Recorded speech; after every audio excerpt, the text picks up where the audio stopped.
My brother, a police officer, called me. "Where are you right now?" I said, "Home with my family." His voice dropped to a whisper. "Lock every door and window right now. Do not tell your husband why."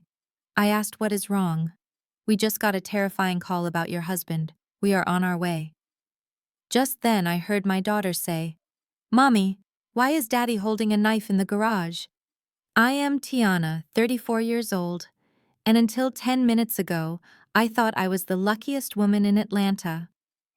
I own 3 medical spas, drive a Mercedes G Wagon, and live in a $3 million estate in Buckhead with a husband who looks like he stepped out of a magazine. But as I stood in my kitchen staring at the granite countertops that cost more than my first car, my entire reality fractured. Before I tell you how my perfect Thanksgiving turned into a crime scene, let me know where you are watching from in the comments below. Please hit like and subscribe if you have ever trusted someone who turned out to be a complete stranger. It was Thanksgiving Eve. The house smelled of sage rosemary and the slow roasted turkey I had been basting since noon. Outside the floor-to-ceiling windows, the sun was setting over the skyline, casting a golden glow over our manicured lawn. My husband Andre was outside playing tag with our 6-year-old daughter Maya. I could hear her giggling, that pure, innocent sound that usually made my heart swell. I watched Andre scoop her up, spinning her around. To anyone looking in, we were the picture of black excellence, the power couple, the dream. But the phone in my hand felt like a block of ice. My brother Trey is a detective with the Atlanta Police Department. He never calls me while on duty unless it is an emergency involving Mom. When I saw his name on the caller ID, I answered with a smile, expecting him to ask what time to come over for dinner tomorrow. Instead, his voice was unrecognizable. It was cold, professional, and terrified. "Tiana, listen to me very carefully," he said. "Do not react, do not scream, just listen. We arrested a man 20 minutes ago on a DUI charge. He was trying to cut a deal. He gave us a name. He said he was hired to make a robbery look like an accident tonight at your address. The client is Andre." My knees nearly gave out. I gripped the edge of the island so hard my knuckles turned white. "A robbery?" "No." Trey said the word cutting through me like a blade. "A hit. The man is a professional cleaner. He said Andre wired him $50,000 this morning. The motive is the insurance policy. Is he armed?" The insurance policy. The memory hit me with the force of a physical blow. Just last month, Andre had convinced me to sign a new life insurance policy, $5 million. He had set up a romantic dinner, poured my favorite wine, and talked about building a legacy for Maya. He said it was responsible estate planning. He said he wanted to make sure our daughter was protected if anything ever happened to the queen of this castle. I had signed it. I had signed my own death warrant with the Mont Blanc pen he gave me for our anniversary. "I do not know," I whispered to Trey, watching Andre through the glass. He put Maya down and wiped sweat from his forehead. He looked toward the house, toward me. He smiled. It was the same charming, dimpled smile I fell in love with 7 years ago. Now it looked like the grin of a predator. "He does not like guns," I stammered. "We do not have one in the house." "Assume he is armed," Trey hissed. "SWAT is 10 minutes out.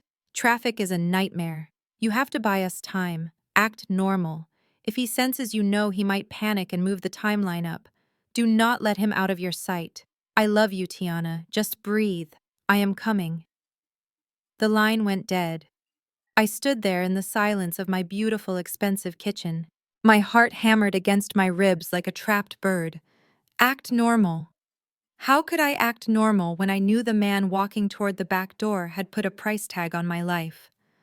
I took a deep breath, forcing my face into a mask of calm. I was a businesswoman. I dealt with crises every day. I could do this. For Maya. I had to do this for Maya. The back door slid open. Andre walked in, bringing a gust of cool autumn air with him. He looked handsome in his casual cashmere sweater, the picture of a loving father and husband. "Smells amazing in here, babe," he said, walking up behind me. He wrapped his arms around my waist and kissed the side of my neck. My skin crawled. It took every ounce of willpower not to scream, not to grab the cast iron skillet and swing it at his head. Instead, I leaned into him, my body rigid.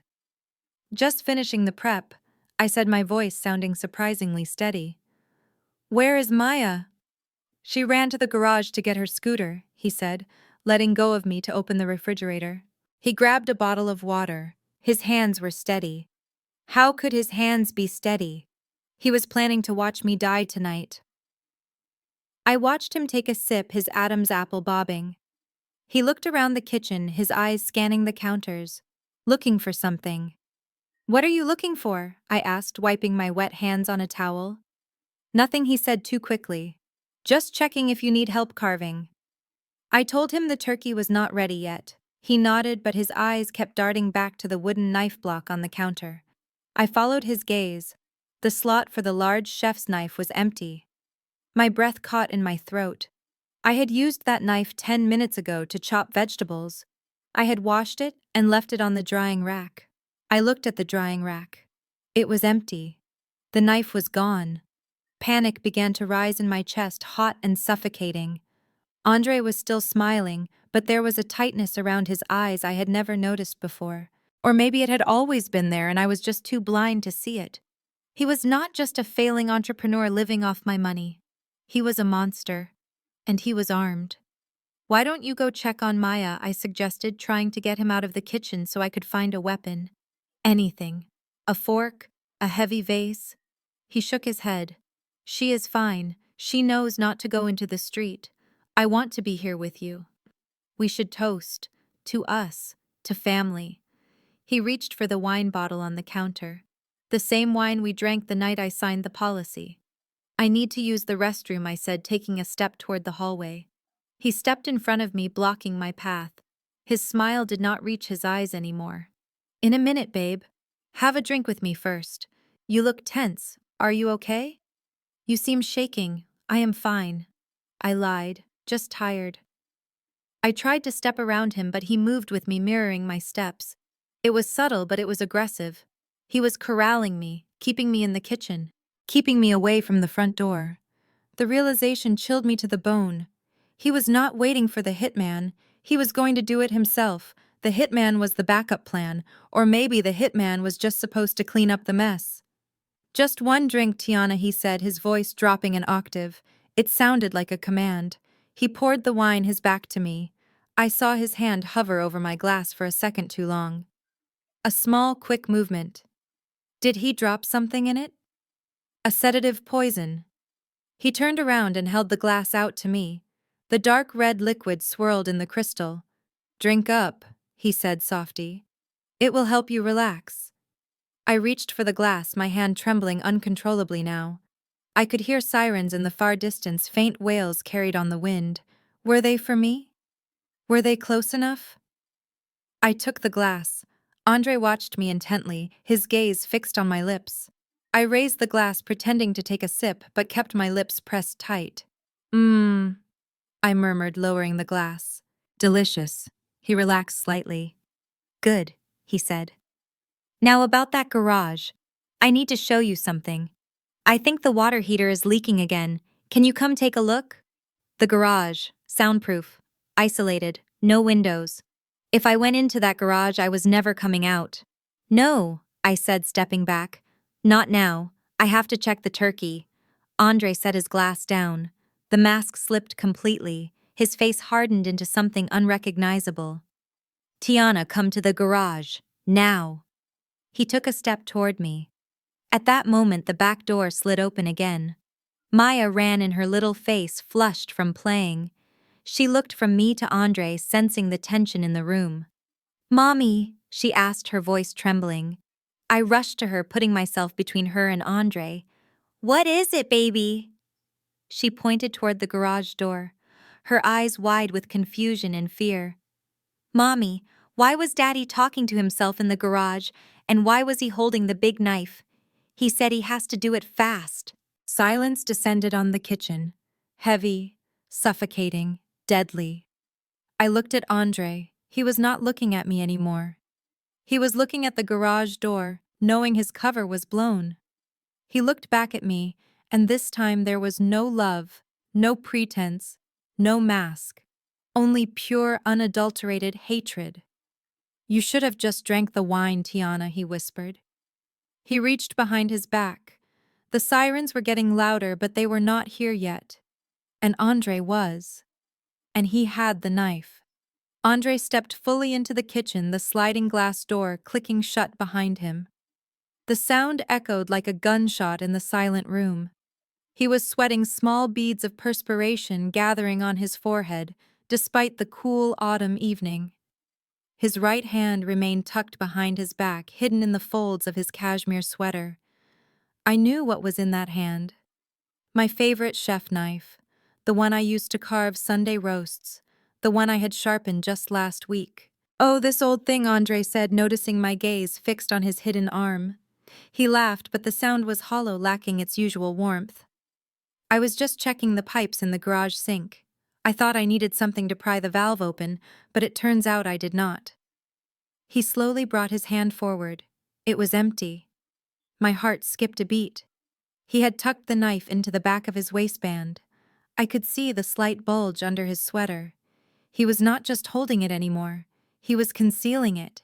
He was hunting. I forced a smile, though my lips felt like numb rubber.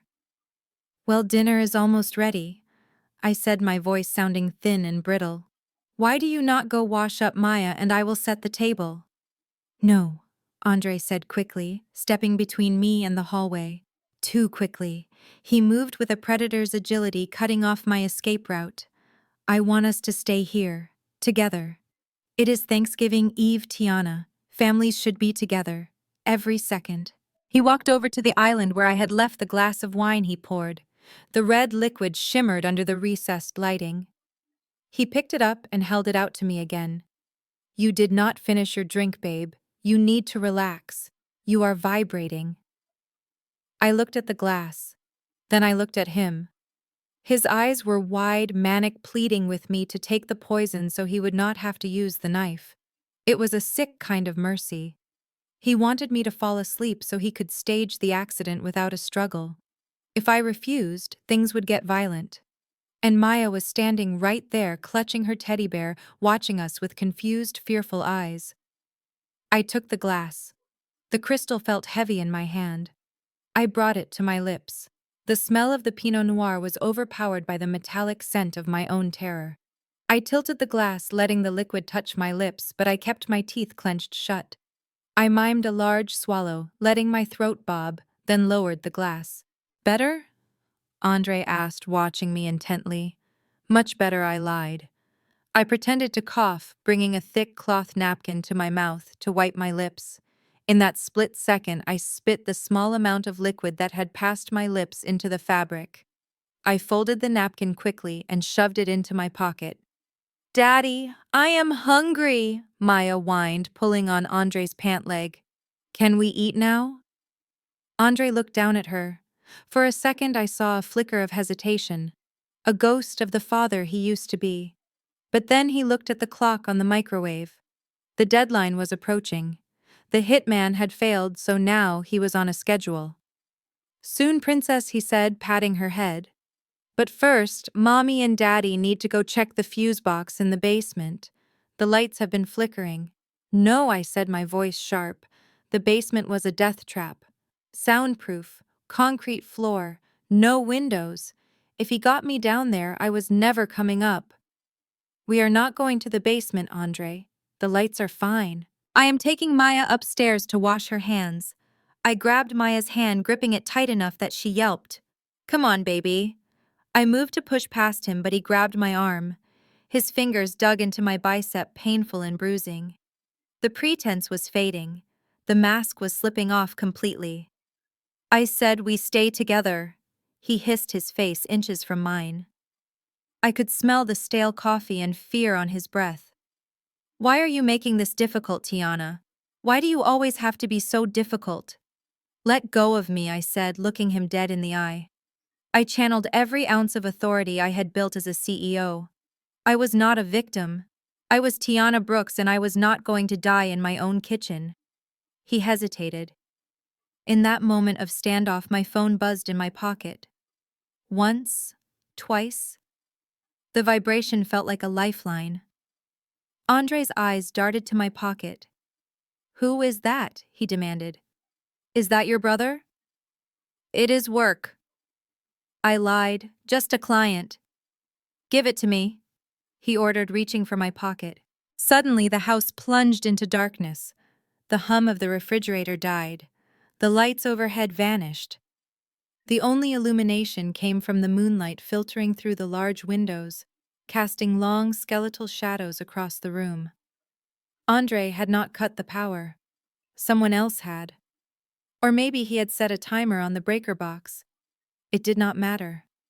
The darkness was his ally, not mine. "Run," I whispered to Maya. Andre lunged for us, but in the dark he tripped over the bar stool I had subtly kicked into his path earlier.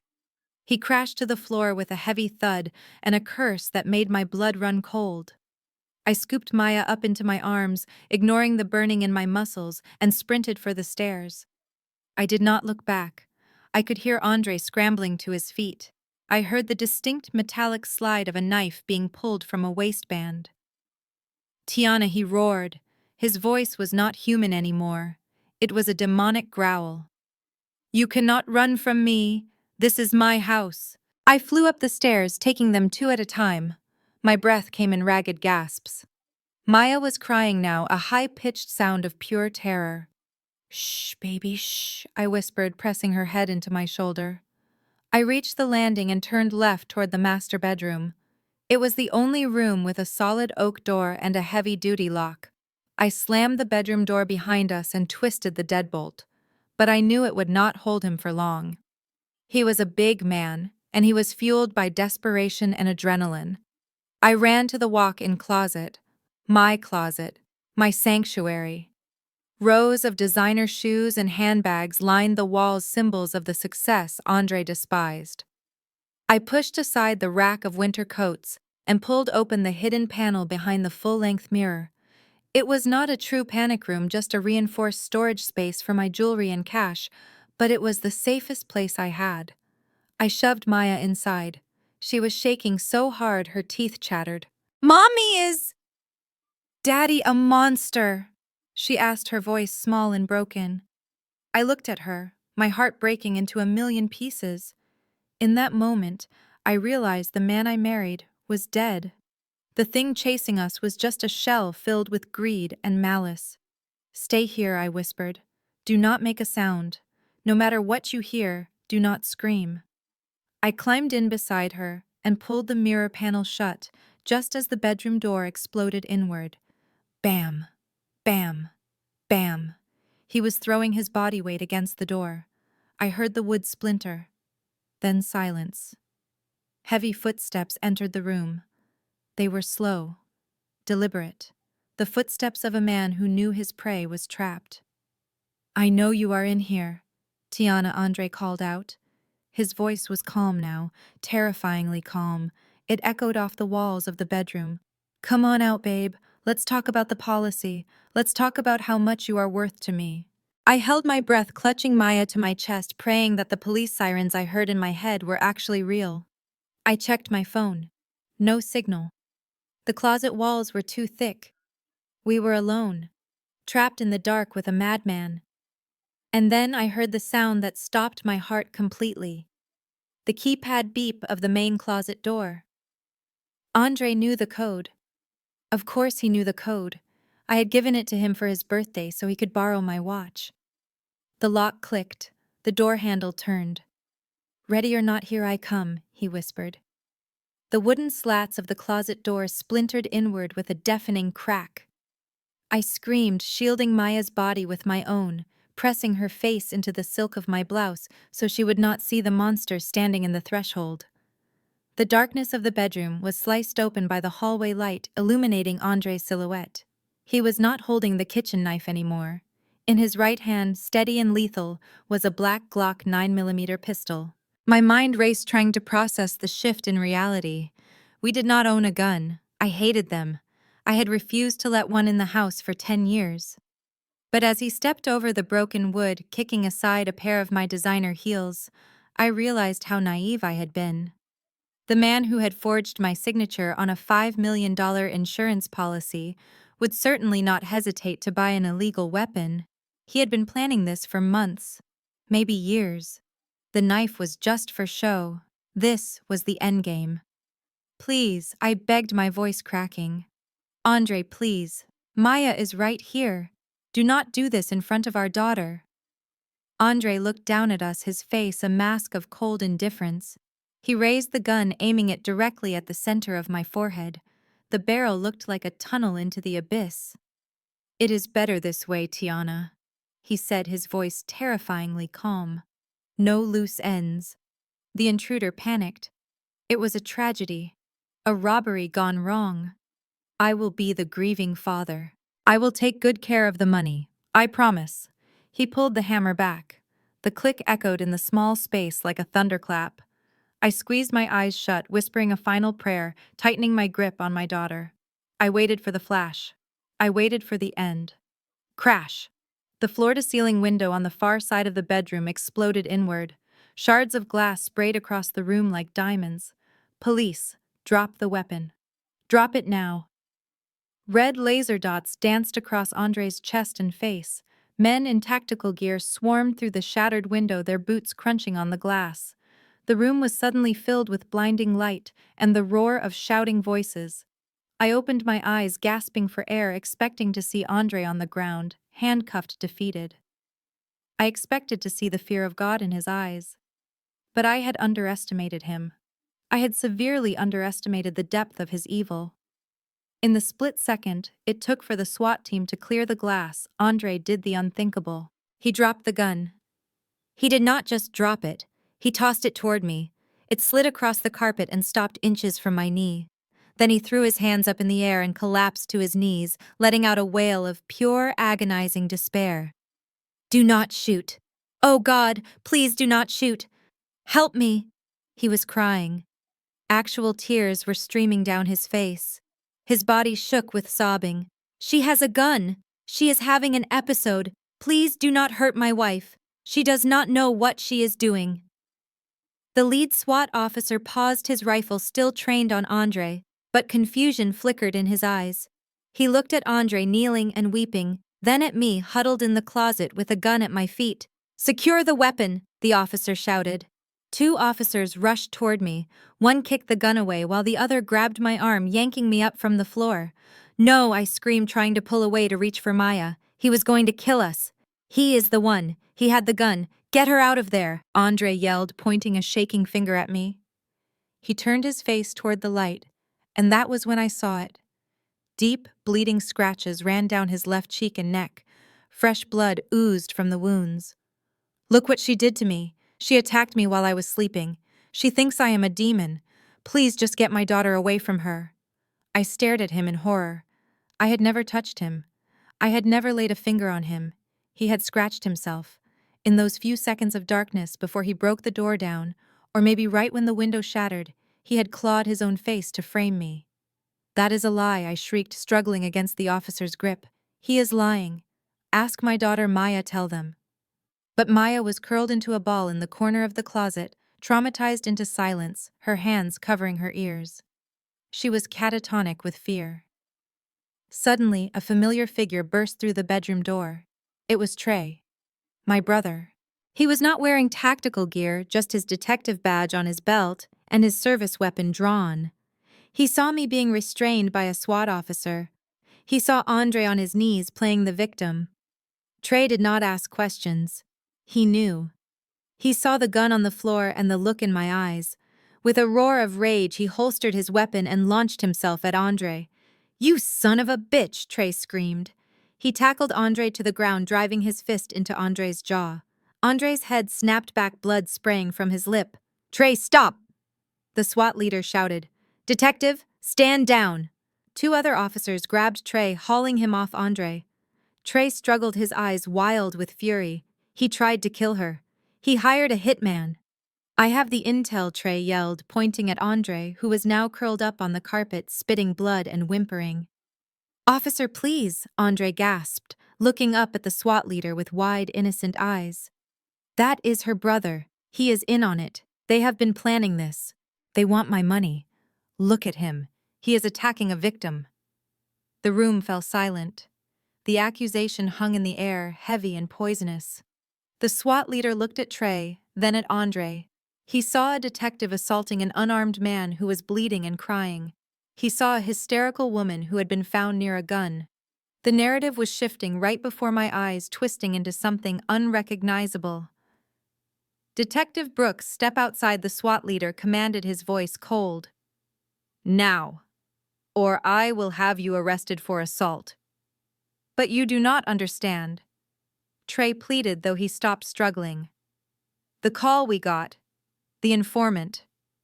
We will sort it out at the station, the leader said.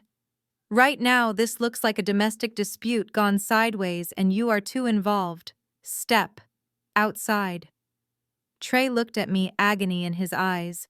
He knew he had just made a mistake. By attacking Andre, he had validated Andre's story. He had made us look like the aggressors. He gave me one last desperate look before walking out of the room, escorted by a SWAT member. I was alone. I am not crazy, I said, my voice trembling as the officer clicked handcuffs onto my wrists. He staged this. Check the gun. His prints are on it.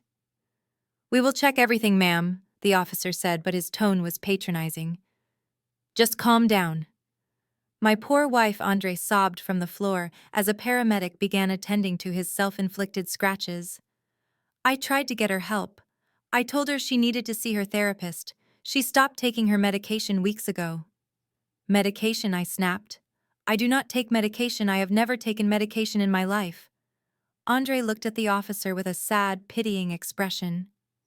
Check her purse, he whispered. The black Hermes on the dresser. I tried to hide them so she would not overdose, but she must have found them. The officer walked over to my dresser. He picked up my purse. I watched, breath held, knowing exactly what was going to happen and powerless to stop it. He unzipped the main compartment and reached inside. He pulled out an orange prescription bottle. He rattled it. Thorazine, the officer read the label. Prescribed to Tiana Brooks. For severe psychosis and hallucinations. He looked at me. The sympathy was gone from his eyes. Now he just saw a dangerous, unstable woman who had snapped. That is not mine, I whispered, tears finally spilling down my cheeks. He planted it. He put it there. Sure he did, the officer said, tightening his grip on my arm. Come on, Mrs. Brooks. Let's go get you evaluated. As they dragged me out of my own bedroom past the shattered glass and the ruined door, I looked back one last time. Andre was sitting up now, holding a gauze pad to his cheek. He looked at me over the paramedic's shoulder. He stopped crying. The fear vanished. And just for a second before they pushed me into the hallway, he winked. A cold, deliberate wink. He had won. He had not just tried to kill me. He had done something far worse. He had stolen my voice. He had turned my reality into a delusion. And as I was marched down the stairs of my dream home, passing neighbors who were gathering on the street to watch the crazy woman being taken away, I realized that the nightmare was not ending. It was just beginning. The white walls of the isolation room seemed to pulse with a fluorescent hum that drilled directly into my skull. It had been 4 hours since the SWAT team dragged me out of my own home. 4 hours of being processed, fingerprinted, and stripped of my clothes, my dignity, and my voice. I was now wearing a scratchy blue paper gown sitting on the edge of a plastic mattress that smelled of industrial bleach and other people's despair. This was the private psychiatric wing of St. Jude's Hospital, a place where wealthy Atlanta families sent their inconvenient relatives to dry out or calm down. But I was not here to rest. I was here because my husband had played the 5150 card. In the state of Georgia, an involuntary psychiatric hold allows a person to be detained for 72 hours if they are deemed a danger to themselves or others. Andre knew exactly what he was doing. 72 hours was not just a timeout, It was a window of opportunity. My mind raced, calculating the damage he could do in 3 days. With me locked up and legally incapacitated, he could access our joint accounts without my authorization. He could liquidate stocks. He could transfer the emergency funds. Worst of all, he could take Maya. The thought of my daughter alone with that monster made me physically sick. I stood up and paced the small room, my bare feet cold against the linoleum. I banged on the heavy metal door again, though I knew it was futile. "Let me out!" I shouted, my voice hoarse. "I am not crazy. You are making a mistake. Check his bank records. Just check the transfers." A sliding panel in the door opened, revealing the eyes of a nurse I had never met. She looked tired and uninterested. "Mrs. Brooks, please sit down," she said in a monotone voice. "Dr. Vance is coming to administer your sedative. If you continue to agitate, we will have to use restraints." "I am not agitated," I said, forcing myself to lower my voice, trying to sound like the CEO I was. "I am the victim of a crime. My husband is trying to kill me for an insurance payout. You have to believe me." The nurse just slid the panel shut. The click echoed like a judgment. They did not hear a terrified woman. They heard the delusions of the psychotic break Andre had invented. He had planted the thorazine. He had staged the scene. He had won. 10 minutes later, the door buzzed and opened. A tall, gray-haired man in a pristine white coat walked in, flanked by two large orderlies. Dr. Vance held a clipboard in one hand and a syringe in the other. The liquid inside was clear, but to me it looked like liquid oblivion. "Hello, Tiana," Dr. Vance said, his voice dripping with condescending sweetness. "I spoke with Andre. He is very worried about you. He told us about the hallucinations, about the knife." "He had the knife," I said, backing away until my legs hit the hard frame of the bed. "He tried to stab me." The doctor sighed and tapped the syringe. "Typical persecution complex. Andre said you would say that. He warned us you might try to twist reality. We need to get you stabilized, Tiana. This will help you sleep. It will make the scary thoughts go away. It is not a thought, it is the truth." I yelled, panic finally shattering my composure. "If you inject me with that, you are an accessory to fraud. My lawyer will destroy this hospital." "Restrain her," Dr. Vance ordered calmly. The two orderlies lunged forward. I tried to fight, kicking and scratching, but I was a 130-pound woman against two men built like linebackers. They slammed me onto the mattress, pinning my arms and legs. The plastic crinkled loudly under the struggle. I watched in horror as Dr. Vance uncapped the needle and stepped closer. "Please," I begged, tears streaming down my face. "Please do not do this. I have a daughter." "Just a little pinch," the doctor said. The needle moved toward my arm. I squeezed my eyes shut, bracing for the chemical darkness that would let Andre steal everything I had built. Suddenly, a commotion erupted in the hallway. "You cannot go in there," a nurse shouted. "Get out of my way, or I will have your license revoked before you can blink," a voice roared. It was a voice I knew better than my own heartbeat. Sharp, authoritative, terrifying to anyone standing on the wrong side of it.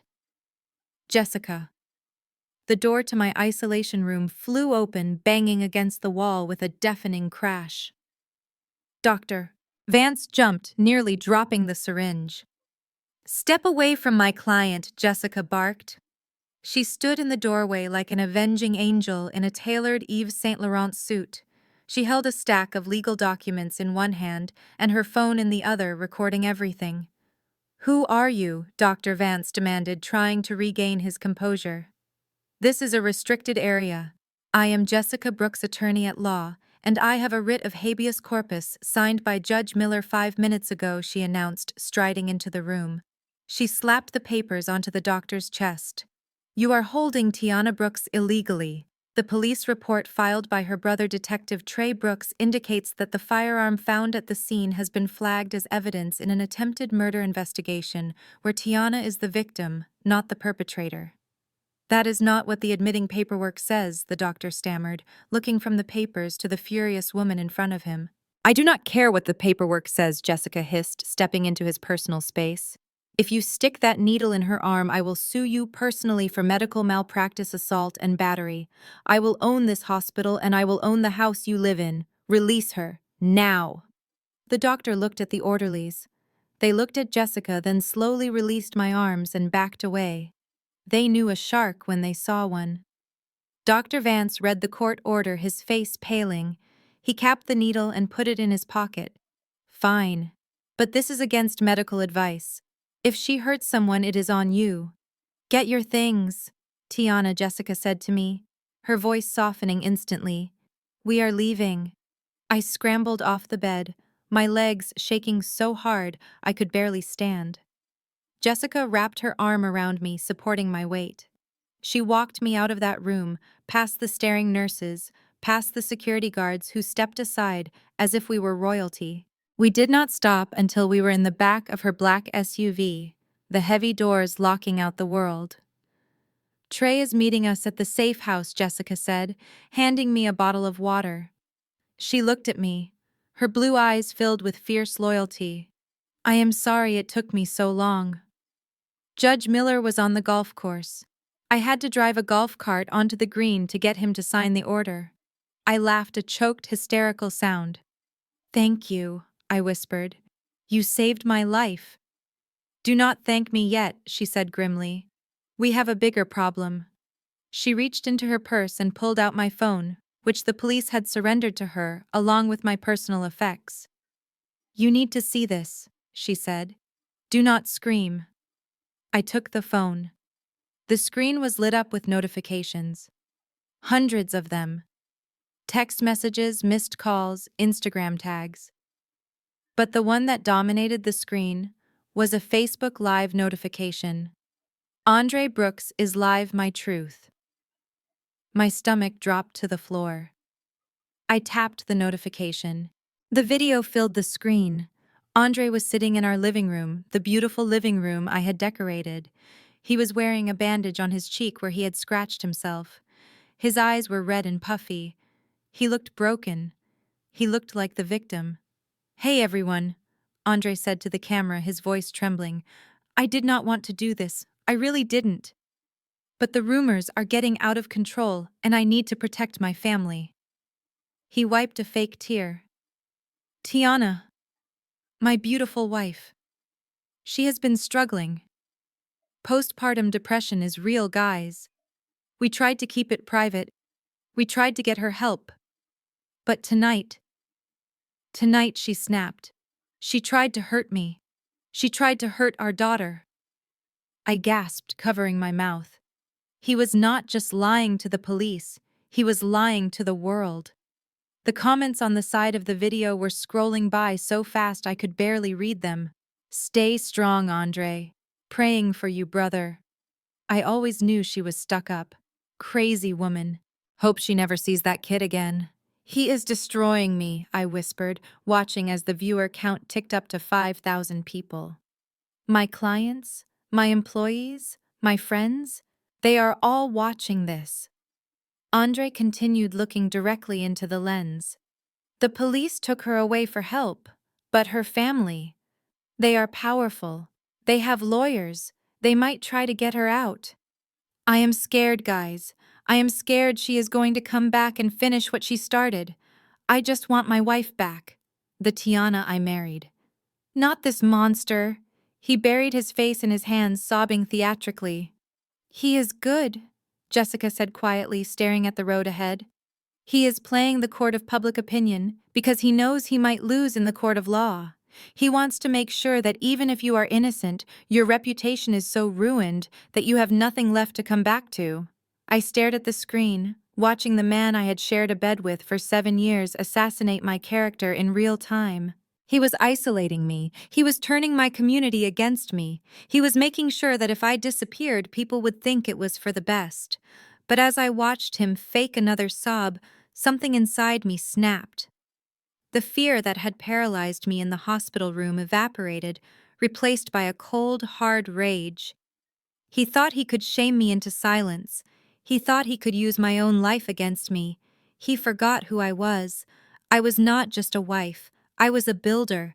I was a fighter. And I knew where the bodies were buried because I had paid for the shovel. "Turn the car around," I said to Jessica, what she asked, looking at me in the rearview mirror. "We are going to the safe house." "No," I said, gripping the phone until my knuckles turned white. "Take me to the office. I need my laptop. I need my server keys." "Tiana."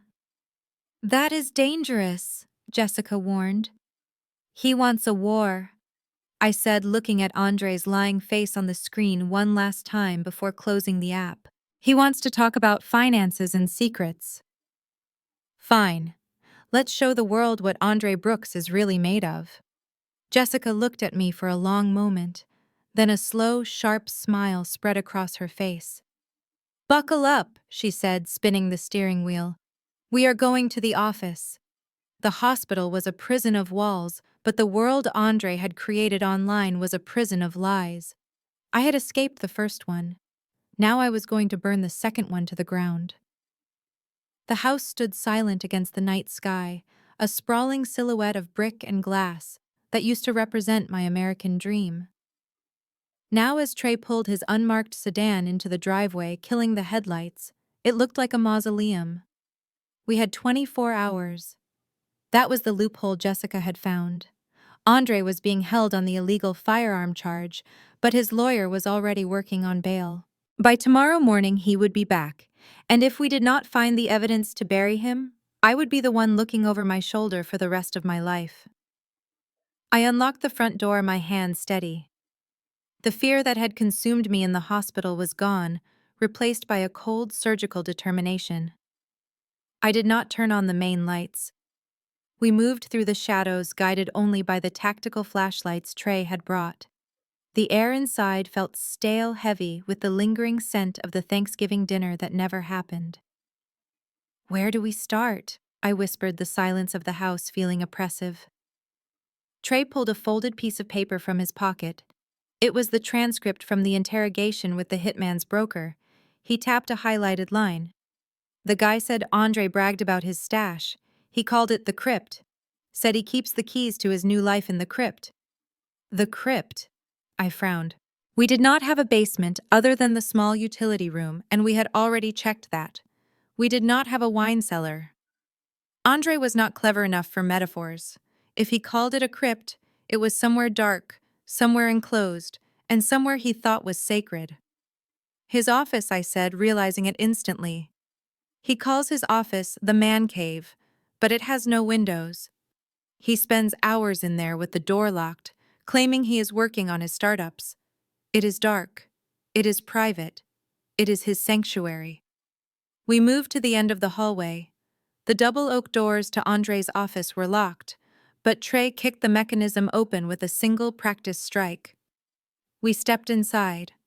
The room smelled of expensive leather, stale cigar smoke, and secrets. It was furnished with dark mahogany and heavy drapes, a shrine to the successful businessman Andre pretended to be. "Tear it apart," Trey said. We went to work.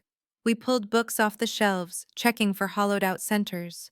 We emptied the filing cabinets, dumping years of fake invoices and failed business plans onto the Persian rug. We checked behind the framed degrees that I had paid for. Nothing. Just dust and the debris of a mediocre life. 20 minutes passed. Frustration began to gnaw at me. If we did not find this evidence, Andre would walk. He would claim the gun was for self-defense against his crazy wife. He would spin the narrative, and he would win. I stood in the center of the room, shining my light around the wreckage. "Think, Tiana. Think like him. He is arrogant. He is lazy. He wants his secrets close enough to touch but hidden enough to feel superior." My beam landed on the corner of the room near the heavy velvet curtains. There was a yoga mat rolled up and leaning against the wall. A purple Lululemon mat. I stared at it. Andre did not do yoga. He mocked me whenever I practiced. He called it a waste of time. Why did he have a yoga mat in his office? I walked over and kicked the mat. It fell over with a heavy thud, heavier than a foam mat should sound. Behind it, on the hardwood floor, the pattern of the wood grain looked slightly misaligned. "Trey, Bring the crowbar, I said, my voice trembling with anticipation. I knelt down. The floorboards here were wide heart pine stained a deep espresso. I ran my fingers along the seam of the board where the mat had been standing. There was a tiny groove almost invisible to the naked eye, but I could feel the scratch in the varnish. Someone had pried this board up before. Recently. Trey wedged the crowbar into the seam. With a grunt of effort, he leaned his weight into it. The wood groaned, protested, and then popped up with a screech of nails giving way.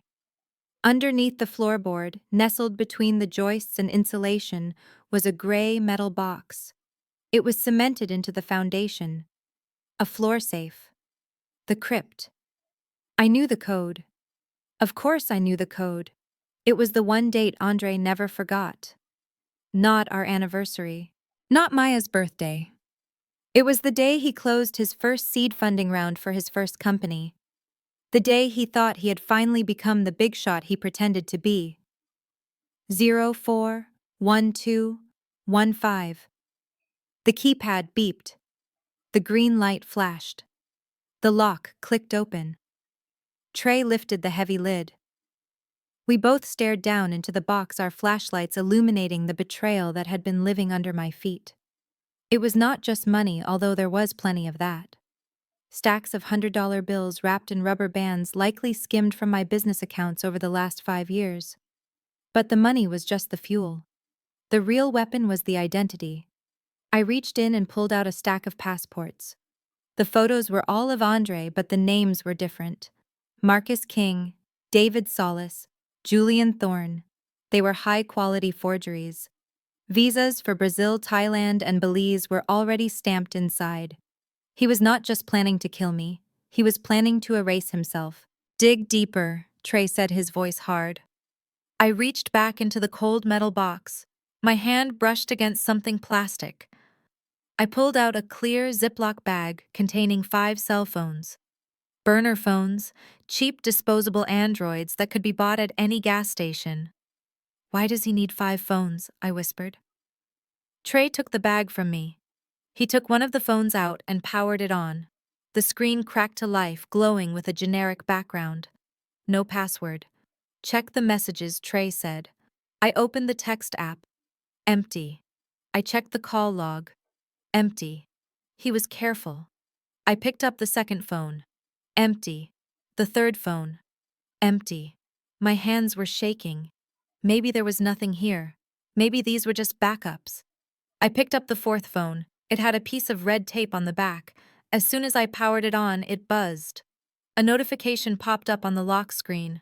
Message from my heart. My stomach churned. My heart. That is what he used to call me in the beginning. Before I became the bank account. Before I became the obstacle. I unlocked the phone. There was only one conversation thread stretching back 6 months. I scrolled to the bottom to the message that had just arrived 3 minutes ago. The sender. My heart had sent a text. Did you finish the wife yet? Me and the kid are waiting at the airport. Flight leaves in 2 hours. Do not make us late. The room spun. I dropped the phone onto the pile of fake passports. It clattered against the hardwood, the screen still glowing with those words. Me and the kid. I looked at Trey. His face was a mask of shock. He had seen a lot of evil in his line of work, but this was different. This was family. He has a child. I whispered, the realization crashing over me like a tidal wave. He has another child. It was not just Sasha, the mistress we suspected. It was a whole other life. While I was building our empire, while I was raising Maya, while I was paying for his cars and his suits and his ego, he was building a backup family. He was going to kill me, take the $5 million and fly to Brazil to play daddy to another woman's child. Who is she? Trey asked, picking up the phone to trace the number. I do not know, I said, feeling a cold, dark rage rising in my chest, replacing the shock. But I know one thing. What is that? Trey asked. I looked at the passport for Marcus King. I looked at the stacks of my stolen money. And I looked at the phone that held the proof of his ultimate betrayal. He is not going to the airport, I said, standing up and wiping the dust from my knees. And neither are they. We have the phone. We have the location. Trey looked at me. The sister who used to be afraid of thunderstorms was gone. In her place stood a woman who had just realized that her entire marriage was a long con. Track the number, Trey. I ordered, my voice steady and lethal. Find out where they are waiting. If Andre wants to see his new family so bad, let's make sure the reunion happens in a cell block. Trey nodded, pulling out his police radio.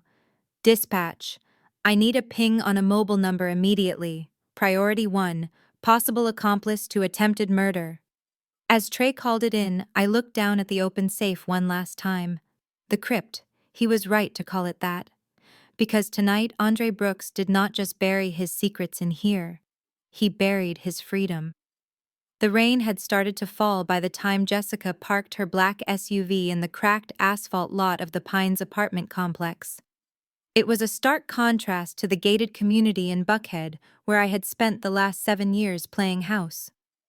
Here the streetlights flickered with an ominous buzz, and the air smelled of wet pavement and exhaust. This was where my husband, the man who wore $3,000 suits, kept his other life. We sat in the car for a moment, the windshield wipers slicing back and forth like a metronome counting down the seconds of my patience. Jessica looked at me, her hand resting on the door handle. "Are you sure you want to do this, Tiana?" she asked, her voice low. "We can call Trey. We can send a squad car.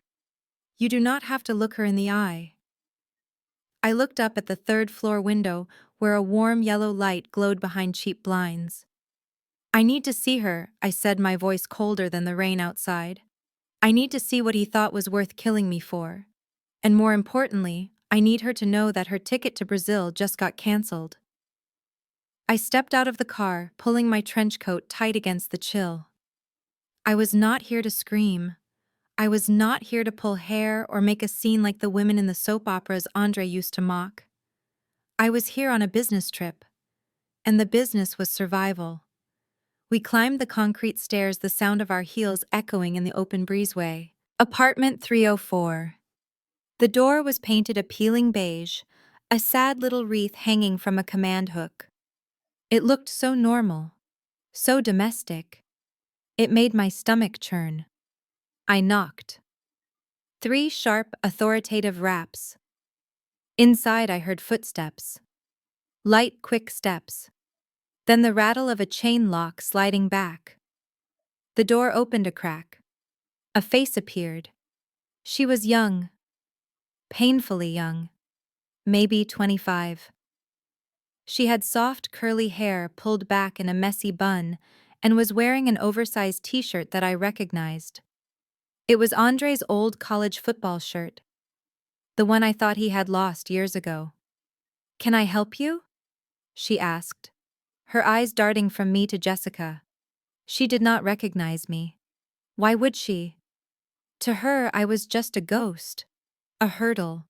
The stubborn ex-wife who would not sign the papers. "Hello, Sasha," I said, pushing the door open with my palm before she could close it. "We need to talk about Marcus King." Her face went pale. She stumbled back, gripping the doorframe. "Who are you? How do you know that name?" I stepped into the apartment, Jessica following close behind like my shadow. The living room was small but tidy. Toys were scattered across the carpet. A plastic high chair sat in the corner. The smell of baby powder and vanilla candles hit me, a scent so innocent it made the betrayal taste like bile in my throat. "I am the woman Andre told you was crazy," I said, closing the door behind us and locking it. "I am the woman he told you refused to sign the divorce papers. I am Tiana Brooks, his wife." Sasha's eyes widened in horror. She backed away until she hit the edge of a worn-out sofa. "No," she whispered, shaking her head. "No, that is a lie. He said you were separated for 3 years. He said you were unstable. He said you were just trying to get more alimony."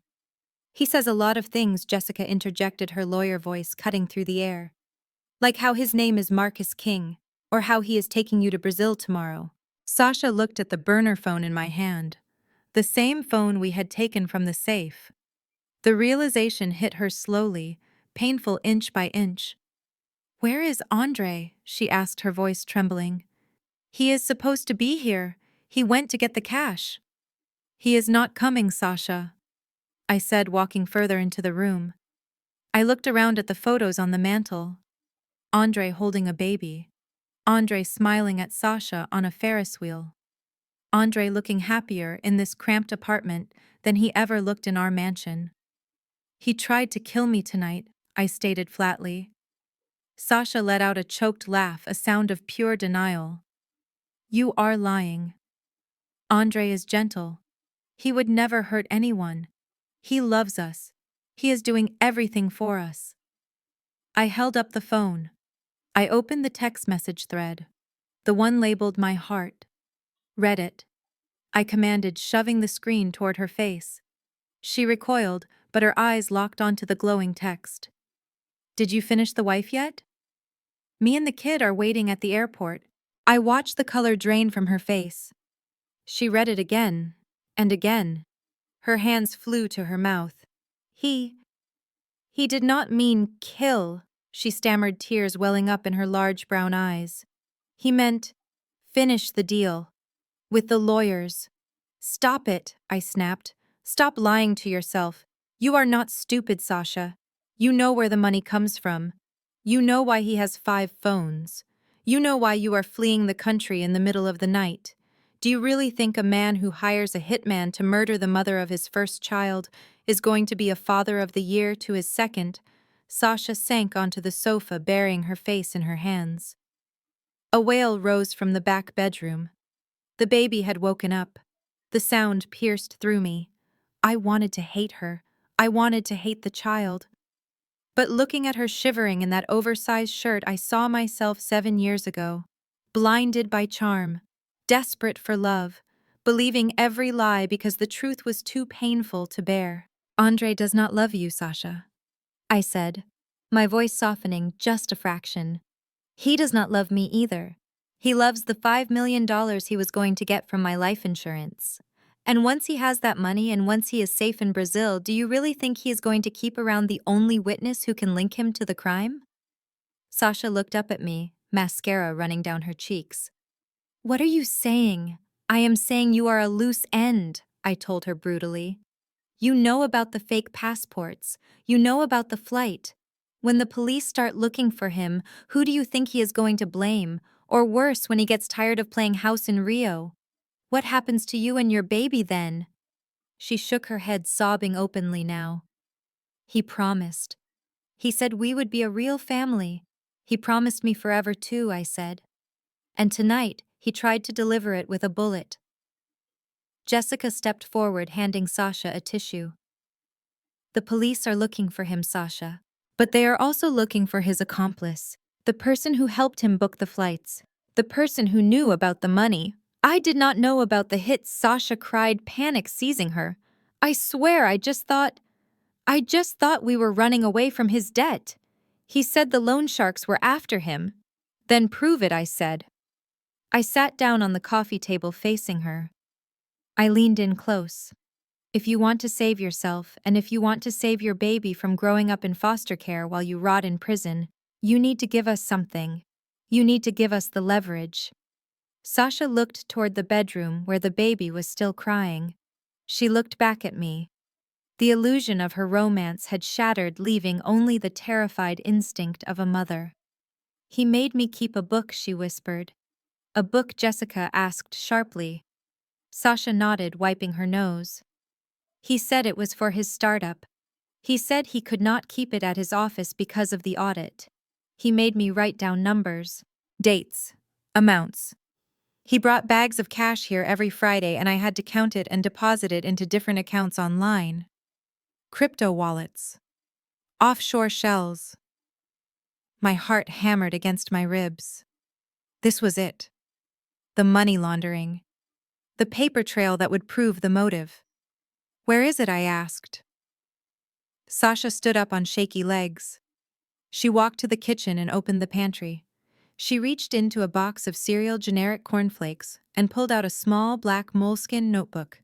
She held it out to me like it was a grenade. I took it. The leather was worn. I opened the first page. It was filled with Andre's handwriting annotated with Sasha's neat script. October 12th, 50,000, transfer to Ghost. November 1st, 200,000, Cayman Holdings. It was all there, every stolen dollar, every bribe, and the payment for the hitman. You need to come with us, Jessica said, taking the notebook from my hand and securing it in her briefcase. Now, before he finds out you are still here.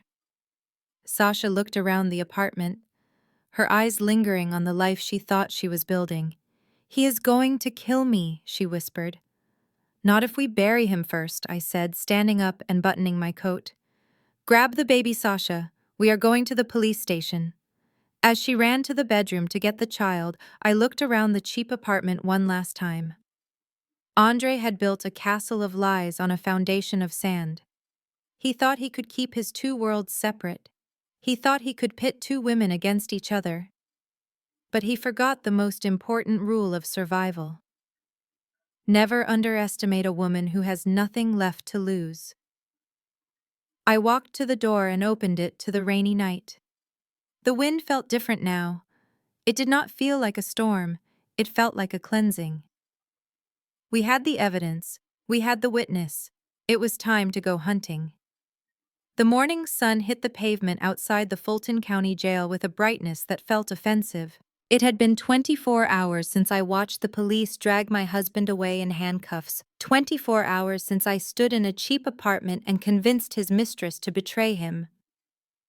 But as the heavy steel doors buzzed open and Andre stepped out onto the sidewalk, he did not look like a man who had been humbled. He looked like a man who was inconvenienced. He adjusted the collar of his wrinkled cashmere sweater, blinking against the light. Waiting for him at the curb, leaning against her rusted sedan, was his mother, Vernice. She looked tired, her face etched with the stress of a sleepless night. But the moment she saw him, her eyes lit up with that blind, suffocating devotion that had created the monster walking toward her. She rushed forward, wrapping him in a hug that he barely returned. "My poor baby," she wailed loud enough for the passers-by to hear. "Look what that woman did to you. Locked up like a criminal. It is a sin, Andre. It is a sin." Andre patted her back stiffly, his eyes scanning the parking lot, probably looking for paparazzi, or perhaps hoping I would be there to beg for his forgiveness. "Did you get the bail posted?" he asked, his voice raspy. Vernice pulled back, wiping her eyes. "I had to put the house up, baby. The bondsman said the gun charge was serious because of the circumstances. But I told him my son is a good man. I signed the deed over as collateral." Andre nodded, not even offering a thank you. "Good. Let's go. I need a shower, and then I need to deal with my wife." As they drove away, Andre sat in the passenger seat checking his phone. He had been offline for a day, and the silence was eating him alive. He expected to see his accounts frozen, his reputation in tatters. But instead, he saw something that made him smile. The narrative online was messy. His live stream had worked. There were thousands of comments supporting him, calling me a vindictive shrew, questioning my mental health. He scrolled through them, feeding his ego, rebuilding his confidence brick by brick. "She thinks she can win," he muttered, staring out the window as the city skyline gave way to the lush greenery of Buckhead. "She thinks because she has money, she has power. But she forgot that I know where the skeletons are buried." When they pulled into the driveway of our estate, Andre's confidence was at an all-time high. He marched up the front steps, Vernice trailing behind him, like a loyal guard dog. He expected a confrontation. He expected me to be there crying, maybe with Jessica, trying to serve him a restraining order. He was ready for it. He had his lines rehearsed. He was going to gaslight me, until I questioned my own name. He unlocked the front door and shoved it open. "Honey, I am home!" he shouted, his voice dripping with sarcasm. Silence. Not the quiet of a sleeping house, but the hollow echoing silence of a tomb. Andre walked into the foyer. The house was cold. The thermostat had been turned off. He walked into the living room. It was empty. Not just devoid of people, but stripped of life. The photos on the mantel were gone. My laptop was gone. The vase of fresh flowers I kept on the coffee table was gone. Even the throw pillows were missing. "Where is she?" Vernice asked, looking around nervously. "Run away!" Andre scoffed, walking into the kitchen, probably hiding at her brother's house. She knows she messed up. She knows the police are going to realize she planted that gun. He opened the refrigerator. It was empty. Completely empty. Even the condiments were gone. He slammed the door shut, a flicker of unease finally piercing his arrogance. He went to his office, the man cave. He tried the door. Unlocked. He walked in. The room was tossed. Books were on the floor. The filing cabinets were open. And in the corner, the floorboard he had carefully pried up was exposed, the empty safe staring back at him like a toothless mouth. He froze. The blood drained from his face. "She found it," he whispered. Vernice came up behind him. "Found what, baby? My savings," he lied, his mind racing. Just then the doorbell rang. It was a sharp, insistent sound that made them both jump. Andre wiped the sweat from his forehead and marched to the front door. If it was the police, he would lawyer up. If it was me, he would strangle me. He opened the door. Standing there was a short, balding man holding a manila envelope. "Andre Brooks. Yes, you have been served." The man shoved the envelope into Andre's chest and walked away. Andre ripped it open right there on the porch. It was a petition for divorce, irreconcilable differences, adultery, attempted murder. The list of grievances was long, detailed, and brutal. Andre scanned the document, his eyes narrowing. Then he started to laugh. A low, rumbling chuckle that grew into a full-blown cackle. "What is it?" Vernice asked, peering over his shoulder. "She wants a divorce," Andre said, shaking his head. "She thinks she can just divorce me and cut me off." He looked at his mother, a grin spreading across his face. "She forgot what state we live in, Mama. Georgia is an equitable distribution state. That means marital assets are divided fairly. And since I have no income and she has 3 businesses, fair is going to look a lot like 50%. He waved the papers in the air. "Let her file. Let her drag my name through the mud. I will walk away with half her empire. I will take half the spas, half the retirement accounts, half of this house. By the time I am done with her, Tiana is going to be working the front desk at her own clinic." He pulled out his phone to call his lawyer, feeling like he had just won the lottery. He did not know that the game he was playing had ended hours ago.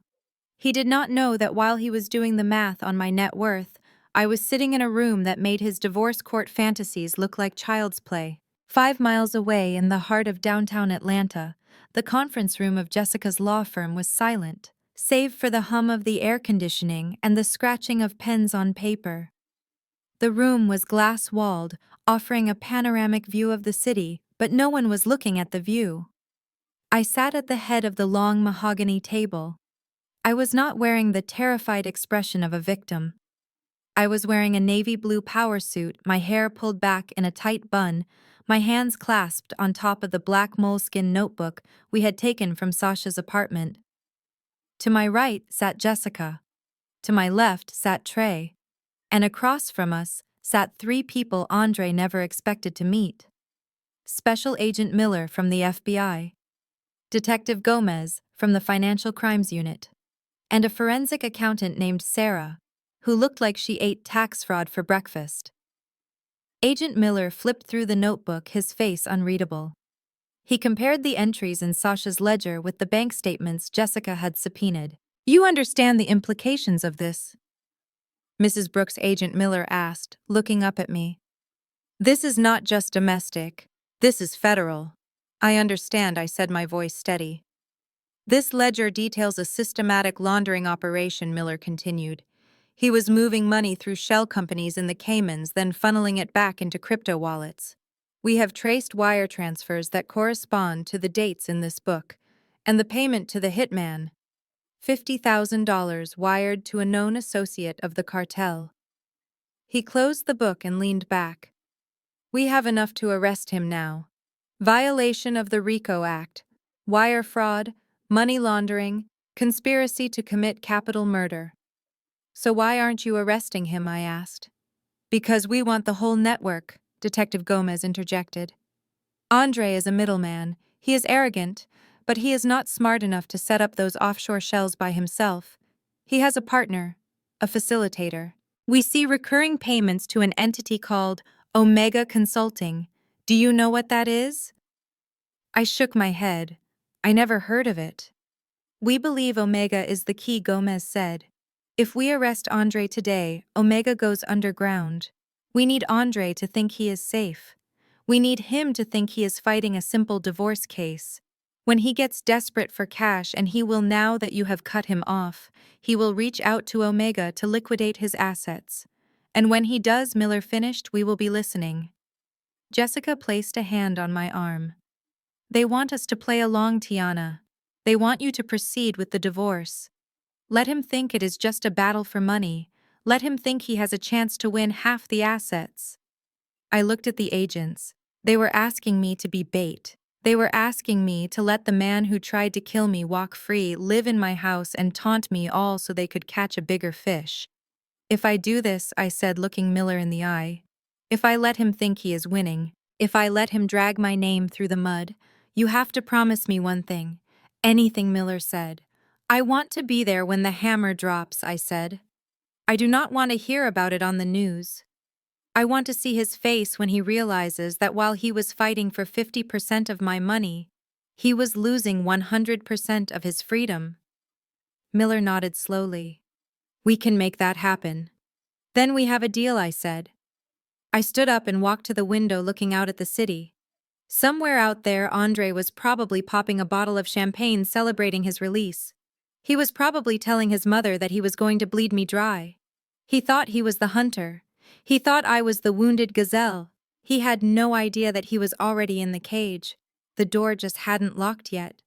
Jessica's phone buzzed on the table. She picked it up and glanced at the screen. A grim smile touched her lips. Speaking of the devil, she said, Andre's lawyer just emailed. They are rejecting our offer to settle. They are demanding a forensic audit of your businesses and an emergency hearing for spousal support. He claims he is destitute because you stole his savings. I turned back to the room, a cold smile mirroring hers. He wants an audit, I asked. Jessica nodded. Give it to him, I said. But let's give him the kind of audit he is not expecting. I looked at the FBI agents. It is time to go to work, gentlemen. Let's make my husband feel like the smartest man in the room right up until the moment the walls close in. The counterstrike had begun. And unlike Andre, I was not playing for money. I was playing for keeps. The conference room smelled of lemon polish and aggressive cologne. We were seated at a long glass table on the 42nd floor of a downtown skyscraper, the city of Atlanta, sprawling out beneath us like a game board. On one side sat Andre and his lawyer, a man named Mr. Sterling, who wore a suit that cost more than my first car and a smile that did not reach his eyes. On the other side sat Jessica and me. Andre looked good, too good. He had shaved, worn his best navy suit, and was leaning back in his leather chair with the relaxed confidence of a man who thought he had already won. He did not look like a man facing federal prison. He looked like a man expecting a payday. Mr. Sterling cleared his throat and slid a thick document across the table. Let us not waste time, he said smoothly. My client is willing to be generous. He wants to resolve this amicably. We are asking for 50% of the marital assets. That includes the primary residence in Buckhead, the vacation home in Savannah, and a 50% equity stake in the Brooks Medical Spa chain. Additionally, given that Mr. Brooks paused his own career to support his wife's business, we are requesting spousal support of $10,000 a month for the next 5 years. I felt a muscle in my jaw jump. Paused his career. Andre had never paused anything except his PlayStation. He had used my money to fund a dozen failed startups and a secret double life. But I kept my face impassive. I was not here to argue emotions. I was here to close the trap. Jessica picked up the document, glanced at it, and tossed it back onto the table as if it were a fast food menu. That is an interesting proposal, she said, her voice dangerously calm. But you seem to be operating under a misunderstanding of the term equitable distribution. Mr. Sterling smirked. Georgia law is clear, counselor. Assets acquired during the marriage are subject to division. Tiana built that business while married to Andre. He is entitled to half. Andre leaned forward, locking eyes with me. Come on, Tiana, he said, his voice dropping to that faux sincere tone he used to manipulate me with. I helped you build that brand. I was there late nights. I gave you advice. Fair is fair. I just want what is mine so I can move on. I looked at him, really looked at him. I saw the greed in his eyes. He did not want to move on. He wanted to cash out. He wanted to take my money and run to Brazil with his other family. He needed this settlement to fund his escape. You are right, Andre, I said softly. Fair is fair. Jessica reached into her briefcase. She did not pull out a settlement offer. She pulled out a black binder, thick and heavy. She placed it on the table with a thud that echoed in the silent room. We agree that marital assets should be split. 50-50, Jessica said. But under Georgia law, marital liabilities are also subject to equitable distribution. That means you split the wealth, but you also split the debt. Andre frowned. We do not have any debt. The house is almost paid off. The cars are leased. Tiana runs a clean ship. Tiana does, Jessica corrected. But you do not. She opened the binder. Inside were hundreds of pages of financial records. Betting slips, promissory notes, high-interest loans from shadow lenders in Macau and Las Vegas. Mr. Brooks. Jessica continued, her finger tracing a column of numbers. Over the last 4 years, you have accumulated significant gambling debts, online poker, sports betting, and some very unfortunate investments in non-existent cryptocurrencies. By our calculation, the total principal comes to exactly $3.2 million. Andre turned pale. That is private debt, he stammered. That has nothing to do with the marriage. Actually, Mr. Sterling interrupted, looking at his client with sudden concern. If these debts were incurred during the marriage, they are considered community obligations unless proven otherwise. But that is not the best part, I cut in, leaning forward. You see, Andre, you stopped paying those debts 6 months ago. You thought you could just ghost those lenders. But lenders like that do not just go away. They sell the debt. They sell it to collection agencies for pennies on the dollar just to get it off their books. I signaled to Jessica. She turned the page to reveal a certificate of incorporation. 3 days ago, a company called Phoenix Financial Holdings purchased your entire debt portfolio, Jessica announced. They bought every IOU, every marker, every gambling slip. They are now the sole creditor for your $3.2 million debt. So what? Andre snapped, sweat beginning to bead on his forehead. So I owe some collection agency. I will declare bankruptcy. I will still take half her assets. You cannot declare bankruptcy on this, I said, a cold smile touching my lips. Because Phoenix Financial Holdings is a shell company. I paused, letting the silence stretch until it was almost unbearable. And I own it, I whispered. The color drained from Andre's face completely. He looked from me to the binder, his mouth opening and closing like a fish on dry land. I bought your debt, Andre. I explained, my voice steady and hard. I own your mistakes. I own your bad decisions. And now I own you. Jessica leaned in for the kill. So here is the offer, Mr. Sterling. If your client wants 50% of the assets, he must assume responsibility for 50% of the total marital liability. The assets he is asking for are valued at roughly $2 million. His share of the debt is $1.6 million. She did the math in the air with her hand.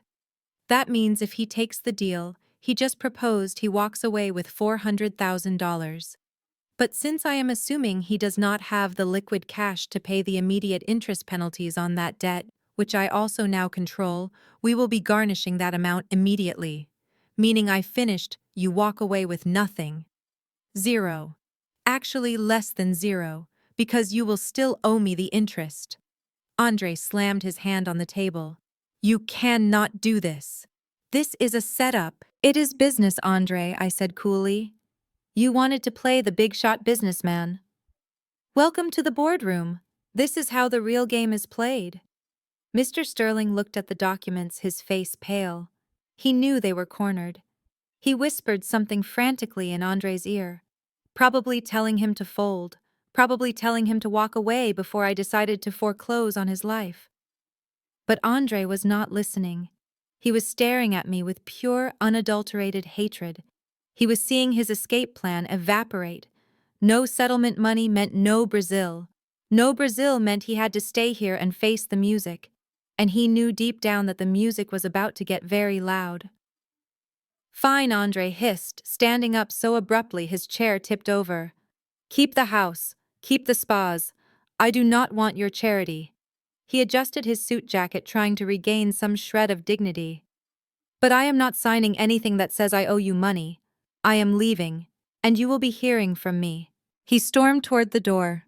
Mr. Sterling scrambled to gather his papers, looking apologetic and terrified at the same time. As Andre reached for the door handle, I spoke one last time. Andre. He stopped but didn't turn around. Phoenix Financial demands payment in full within 30 days, I said to his back. Or we will begin seizing personal assets. Watch your step. He slammed the door behind him. The room fell silent. Jessica let out a long breath and closed the binder. He took the bait, she said. I nodded, feeling a strange mixture of triumph and exhaustion. We had stripped him of his legal options. We had stripped him of his financial parachute. He was broke, he was desperate, and he had a flight to catch that he could no longer pay for. There is only one place left for him to go, I said, looking out the window at the city. He has to go to the source, Jessica agreed. He has to call Omega. Exactly, I said. We just cut off his supply lines. Now he has to dig up his buried treasure. And the FBI is waiting with a shovel. I stood up and smoothed my skirt. The meeting was over. The divorce was effectively stalled. But the real war had just entered its final phase. Andre thought he was walking away from a bad negotiation. He did not realize he was walking straight into a federal indictment. Let him run, I said. He is just running out of road. The afternoon sun beat down on the pavement of Buckhead Academy, casting long shadows across the line of luxury SUVs waiting for dismissal. This was usually the most peaceful part of my day, a 20-minute window where I could just be a mother waiting for her child, not a CEO fighting a hostile takeover or a wife dismantling a criminal marriage. But as I pulled my car into the designated pickup lane, I saw the commotion near the front gate. The teachers, usually poised and smiling, were gathered in a tight defensive circle. Security guards were running from the main building, and in the center of the chaos, screaming like a banshee, was a woman I knew better than I wanted to. Vernice Brooks, my mother-in-law. She was not the polished church-going matriarch she pretended to be on Sundays. Her hair was wild, her eyes manic, and she was gripping the iron fence of the school gate with one hand while waving a piece of paper with the other. Give me my granddaughter, she shrieked, her voice cracking with hysteria. I have rights. Her mother is a drug addict. She is unstable. You are letting a monster raise that child. My heart hammered against my ribs, not out of fear, but out of a cold, sharp fury. Andre had lost the battle for the assets, so now he had unleashed his attack dog. He knew he could not come near Maya because of his bail conditions, so he sent his mother to do the dirty work. He wanted to humiliate me. He wanted to create a scene so public and so ugly that Child Protective Services would have no choice but to intervene. I put the car in park and stepped out. The murmur of the other parents stopped instantly. All eyes turned to me. I could feel their judgment heavy and suffocating. To them, I was the subject of the latest gossip, the woman whose husband had gone live on Facebook to call her crazy. Tiana, please go back to your car, the headmaster called out, trying to maintain order. We have called the police. Vernice saw me. Her face twisted into a mask of pure venom. There she is, she yelled, pointing a shaking finger at me. There is the woman who framed my son. Look at her, she is high right now. Look at her eyes. She is a danger to that little girl. She lunged toward the gate, trying to push past the security guard. I am taking Maya. I am taking her to a safe house. You cannot stop me. I did not scream. I did not run. I walked toward her with the steady, rhythmic click of my heels on the pavement, echoing like a metronome. I stopped 5 feet away from her. The crowd of parents holding their phones up to record the drama held their breath. You are done, Vernice, I said. My voice was low, but in the sudden silence of the courtyard, it carried like a gunshot. You are the one who is done, she spat back. I told the school board everything. I told them about the pills. I told them about the abuse. Andre told me everything. I looked at her, really looked at her. I saw the desperation in her eyes. She was not fighting for Maya. She was fighting for her lifestyle. She knew that if I cut Andre off, the money stopped. The mortgage payments on her house stopped. The leased Cadillac stopped. She was fighting for her survival, and she was using my 6-year-old daughter as a human shield. You want to talk about what Andre told you? I asked, pulling my phone from my pocket. I tapped the screen, connecting it to the Bluetooth speaker system I had grabbed from the back seat. I held the speaker up, turning the volume to the maximum. Let us hear what Andre really tells you when he thinks no one is listening. Vernice froze. What is that? I pressed play. The audio was crystal clear. It was a recording from the wiretap the FBI had authorized 3 weeks ago, captured during a phone call between Andre and his mother. Andre's voice boomed across the school courtyard, magnified and undeniable. She is fighting the divorce mama. She is trying to lock down the accounts. Then, Vernice's voice answered, shrill and impatient. Well, you need to hurry up and fix it, Andre. The bank is calling about my house again. You promised me that insurance money. I know, Mama, Andre replied. I hired the guy. It is happening tonight. Once Tiana is gone, the 5 million hits the account. I will wire you 1 million immediately so you can pay off the house and the bingo debt. Just make sure you play the grieving grandmother part. I paused the recording. The silence that followed was absolute. It was heavy and suffocating. The parents who had been filming were now lowering their phones, staring at Vernice with open horror. The teachers looked sick. The headmaster stood with his mouth open. Vernice looked like she had been slapped. Her mouth opened and closed, but no sound came out. The color drained from her face, leaving her looking gray and old. That is fake, she whispered, her voice trembling. That is AI. You made that up. I took a step closer to her. The FBI authenticated that call this morning, Vernice. It is part of the federal indictment against your son for conspiracy to commit capital murder. And do you know what else it proves? It proves you are an accomplice. I motioned to the security guards. Get her off this property, I ordered. Vernice looked around, seeking an ally, seeking anyone who would believe her lie. But the wall of judgment had turned. The other mothers, the ones who protected their children like lionesses, were now looking at her with disgust. She was not a concerned grandmother. She was a woman who had agreed to trade her daughter-in-law's life for $1 million. You monster, one of the mothers whispered loud enough to be heard. Vernice began to back away, shaking her head. No, I just wanted to help my son. Mr. Henderson, the head of security, stepped forward. He was a large man, a former Marine, and he had heard enough. He grabbed Vernice by the arm, not gently.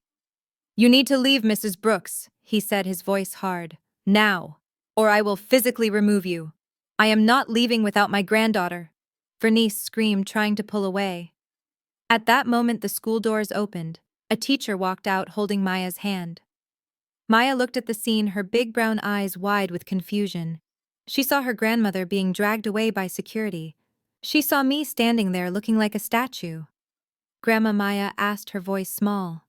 Don't look, baby, I said, rushing over to her and scooping her up into my arms. I buried her face in my shoulder so she would not see the shame of her legacy being dragged to the curb. Vernice was still screaming as they pushed her toward the street. You will pay for this, Tiana. You will burn in hell. I watched her go, feeling a strange mixture of sorrow and relief. I turned to the headmaster, who was still in shock. I am sorry for the disruption, I said, adjusting Maya on my hip. Mrs. Brooks, the headmaster, stammered. We had no idea. I know, I said. I reached into my bag and pulled out a thick envelope. Jessica had prepared it this morning. This is a permanent restraining order signed by a judge an hour ago, I said, handing it to him. It bars Vernice Brooks and Andre Brooks from coming within 500 feet of this school, my home, or my daughter. If she shows up here again, do not call me. Call the police. The headmaster took the papers, nodding vigorously. It will be enforced immediately. We will update the security protocols. I walked back to my car carrying my daughter. The other parents parted like the Red Sea, making a path for us. There were no more whispers, no more side eyes, just a silent, respectful acknowledgement of what had just happened. They had seen a woman stand between her child and a pack of wolves, and they knew in that primal way that all parents know that I had won. I buckled Maya into her car seat. She looked at me, her eyes searching my face. Is Grandma in time out? She asked innocently. Yes, baby, I said, kissing her forehead. Grandma is in a very long time out. I got into the driver's seat and locked the doors. As I drove away, leaving the chaos behind, I looked in the rearview mirror. Vernice was sitting on the curb outside the gate, weeping into her hands. She was alone. Her son was facing prison. Her house was about to be foreclosed, and the family she had tried to sell for a payout had just closed its doors to her forever. She had enabled a monster because she thought it would make her rich. Instead, she had bankrupted her soul. I turned onto the main road, the recording still queued up on my phone. I deleted it from the playlist. I did not need to hear it again. The world had heard it. And now everyone knew exactly what the Brooks family was made of. But the war was not over. Andre was still desperate. And a desperate man with nothing left to lose was the most dangerous creature on earth. He had one card left to play. He had Omega. And I knew that tonight the final trap would be sprung. The Omni Hotel ballroom was dripping in crystal and pretension, the kind of venue where Atlanta's black elite gathered to pat themselves on the back and write checks that would be tax-deductible. The air smelled of expensive perfume and even more expensive ambition. At the center of it all, standing on a stage illuminated by a single dramatic spotlight, was my husband. Andre looked impeccable in a tuxedo that I had bought him for our anniversary last year. He was pacing the stage, holding a microphone with the casual confidence of a Steve Jobs wannabe pitching his tech startup to a room full of venture capitalists and angel investors. To anyone else, he looked like a visionary. He spoke about disrupting the market, about proprietary algorithms and scalability. He used all the right buzzwords, weaving a story of a company on the verge of a billion-dollar valuation. But from where I stood hidden in the shadows of the velvet curtains near the entrance, I saw him for what he really was. A desperate man dancing on the edge of a volcano. I adjusted the strap of my emerald green gown. It was a dress Andre had always told me was too bold, too revealing, too much. Tonight it was my armor. I was not here as the grieving wife or the scorned woman. I was here as the executioner. Andre was closing his pitch. We are looking for a bridge round of $2 million, he said, flashing that $1 million smile that used to make my knees weak. This capital will allow us to expand our infrastructure and dominate the Southeast region. The returns will be exponential. The room murmured with approval. I saw heads nodding at the VIP table near the front. That was where the sharks sat. The heavy hitters of Atlanta's investment scene, men and women who could write a 7-figure check without blinking. Andre needed them. He needed their money to pay off the debt I had secretly purchased. He needed their money to flee the country. I took a deep breath and stepped out of the shadows. The click of my heels on the marble floor was lost under the sound of Andre's voice. But as I moved into the light, heads began to turn. I walked with a slow, deliberate cadence, my chin high, my eyes locked on the VIP table. I did not look at the stage. I did not acknowledge the man who had tried to end my life. I was a ghost haunting his moment of glory. Andre faltered. Just for a split second. He saw me. His eyes widened and his hand tightened around the microphone. He missed a beat in his speech, stumbling over the word revenue, but he recovered quickly, forcing a laugh. We have some late arrivals, folks. But as I was saying, our growth strategy is foolproof. I reached the VIP table. 5 men and 2 women sat there nursing scotch and champagne. They looked up at me with curiosity. They knew who I was. The rumors about our divorce had been circulating in the country clubs all week. They expected a scene. They expected a drink thrown in a face or a screaming match. I gave them neither. Good evening, gentlemen, ladies, I said, my voice soft but steel. I hope you are enjoying the fiction my husband is spinning up there. One of the investors, a man named Marcus, who had known my father, frowned. Tiana, this is not the time for domestic disputes. I am not here to dispute anything, Marcus, I said, reaching into my clutch. I am here to save you money. I pulled out 5 thin envelopes. Inside each one was a single sheet of paper, a summary of a forensic audit conducted by the FBI and my private team. It showed the shell companies. It showed the laundering.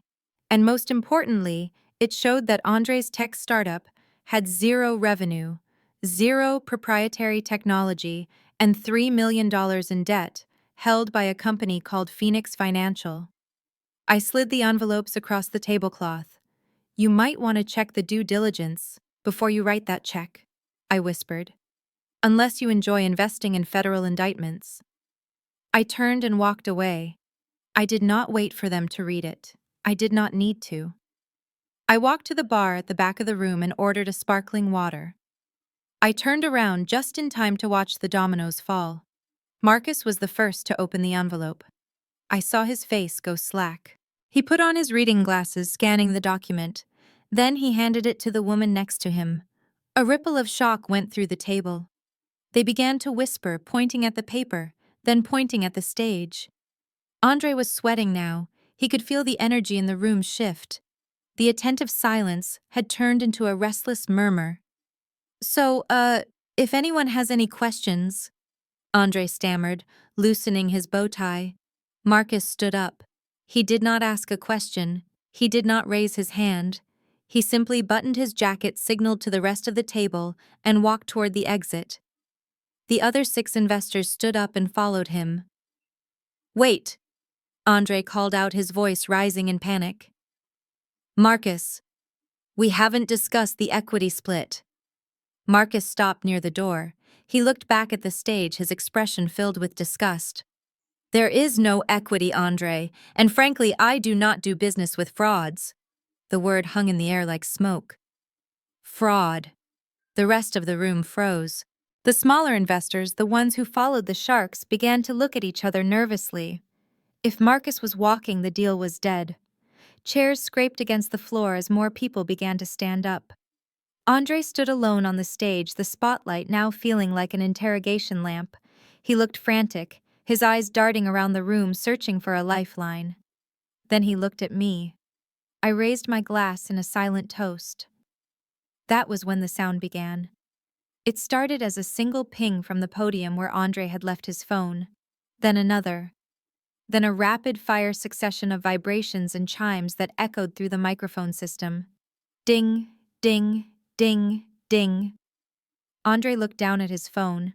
The screen was lighting up with notifications. I knew exactly what they were. I had timed it perfectly with Jessica and the forensic team. Bank of America, account frozen. Suspicious activity. Chase private client assets seized by federal order. American Express credit line revoked. Andre picked up the phone, swiping frantically. He was tapping the screen, trying to log into his banking apps, trying to stop the bleeding. But it was too late. The system had locked him out. His digital life was being erased in real time. Is there a technical problem? Someone from the audience heckled. Andre looked up, his face pale and slick with sweat. No, he croaked. Just a misunderstanding. Please, everyone, sit down. But no one sat down. The spell was broken. The emperor had no clothes, and thanks to the papers circulating the room, everyone knew he had no money either. The murmurs grew into laughter. cruel upper crust laughter. They were not laughing with him. They were laughing at the man who thought he could trick them. I watched him unravel.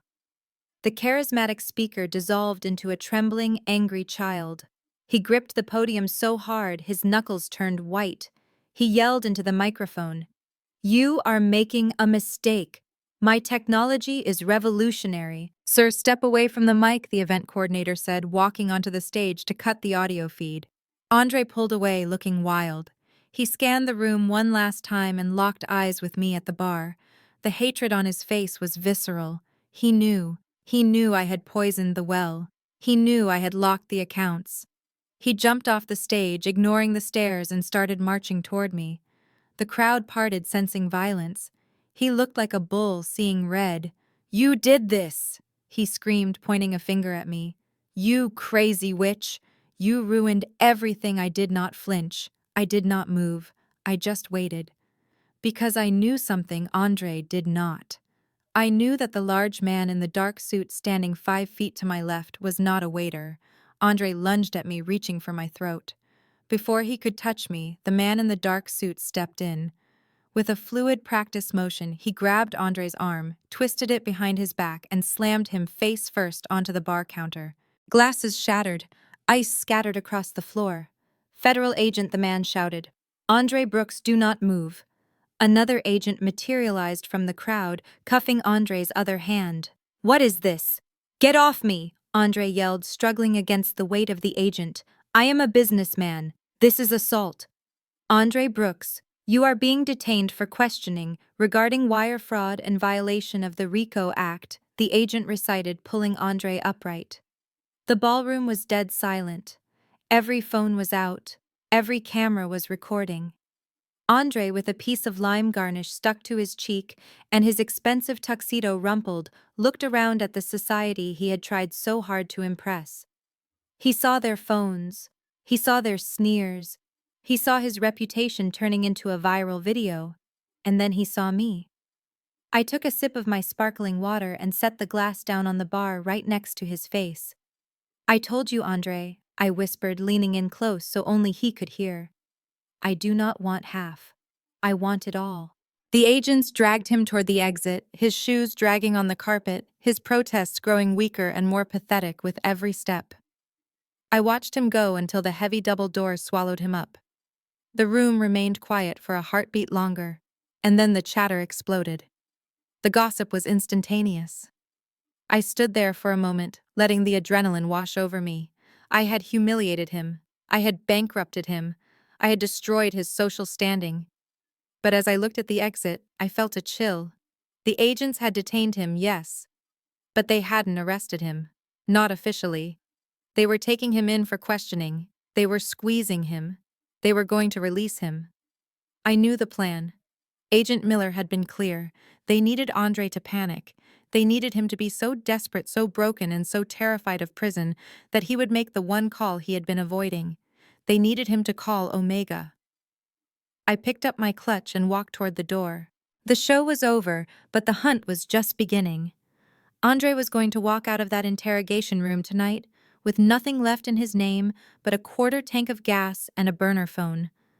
And I knew exactly who he would call. I walked out into the cool Atlanta night, the sound of the gala fading behind me. My phone buzzed. It was a text from Jessica. "Bait is taken. He is in custody. They will cut him loose in 2 hours." I typed back a single word. "Ready." I got into my car and drove into the darkness. Andre thought he had hit rock bottom. He was wrong. Rock bottom was where I was waiting for him. And I had brought a shovel. The rain battered the windows of the safe house, a relentless rhythm that matched the pounding of my own heart. It was 2 a.m. The FBI agents had released Andre 3 hours ago, just as we planned. They had stripped him of his passport, frozen his assets, and tossed him back onto the streets of Atlanta with nothing but the clothes on his back and a burning desire for revenge. We sat in the living room, Trey and I, watching the surveillance feed on the laptop. We were waiting for him to call his offshore banker. We were waiting for him to try and access the hidden crypto wallets. But we were wrong. Andre did not call a banker. He called me. The phone on the coffee table buzzed, lighting up the dark room. The caller ID was blocked, but I knew. I felt it in my bones.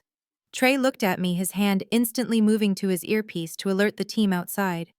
"Put it on speaker," he whispered. I swiped the screen and answered. I said nothing. I just listened to the heavy, ragged breathing on the other end.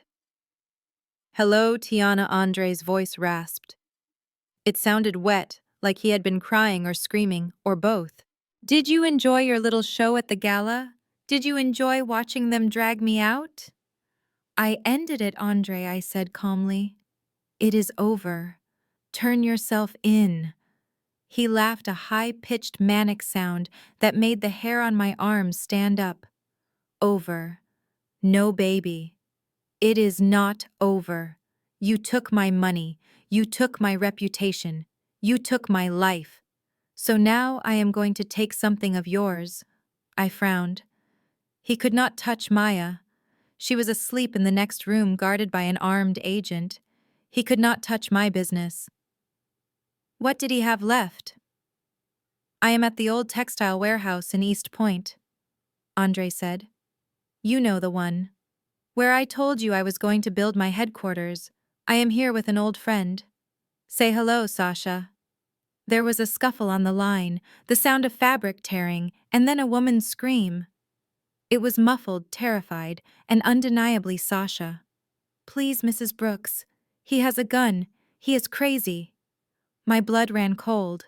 He had gone to her. He must have tracked her down the moment he was released, thinking she would help him.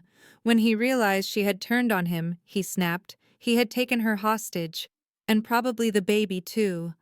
"Listen to me, Andre," I said, my voice dropping to a deadly whisper. "Let her go. She has nothing to do with this. She has everything to do with this," Andre roared. "She betrayed me too. Everyone betrayed me. But you can fix it, Tiana. You are the only one who can fix it. I want $1 million. Cash. Unmarked bills. You have 2 hours to bring it to the warehouse. Alone. If I see a cop, if I see a blue light, I will put a bullet in her head, and then I will save the last one for myself. Do you understand?" I looked at Trey. He was already signaling to the team, mouthing the words hostage situation and SWAT. "I understand," I said. 2 hours, Tiana. Tick-tock. The line went dead. Trey jumped up, grabbing his tactical vest. "We are rolling out. We have his location. I will get the tactical team to surround the perimeter.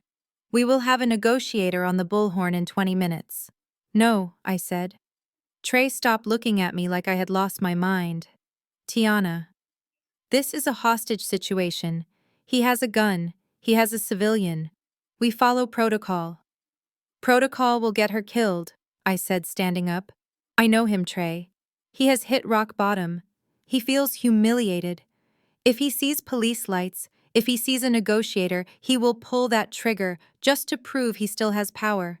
He wants to go out in a blaze of glory. He wants to punish me." "So, what do you want to do?" Trey asked, frustration etched on his face. "You cannot go in there alone. I will not let you." "I am not taking him money," I said, walking to my briefcase on the desk. "I am taking him something he wants more than money. I am taking him an exit strategy." I pulled out a document I had prepared weeks ago with Jessica. It was a relinquishment of parental rights form. It was a legal document that, once signed, would sever all legal ties between Andre and Maya. It would grant me full, uncontested custody. It would mean he could never see her, speak to her, or claim her again. "Tiana." "That is suicide," Trey argued. "He wants cash to run. He does not care about custody papers. He cares about freedom." I corrected. "I am going to offer him a deal. He signs this, and I give him the keys to the helicopter." "There is no helicopter," Trey said. He does not know that I replied. "I need you to set up a perimeter, Trey, but stay back, way back. Give me 15 minutes inside. If I do not walk out, or if you hear a shot, then you breach. But give me the chance to end this without blood." Trey looked at me for a long, agonizing minute. He saw the resolve in my eyes. He saw the sister who had raised him when our parents were working double shifts. He saw the woman who had just dismantled a criminal empire in 48 hours. 15 minutes, he said, his voice tight. And I am wearing an earpiece. If you say the code word, I am coming through that door with the entire Atlanta PD behind me. I nodded. Deal. I drove to the warehouse in silence.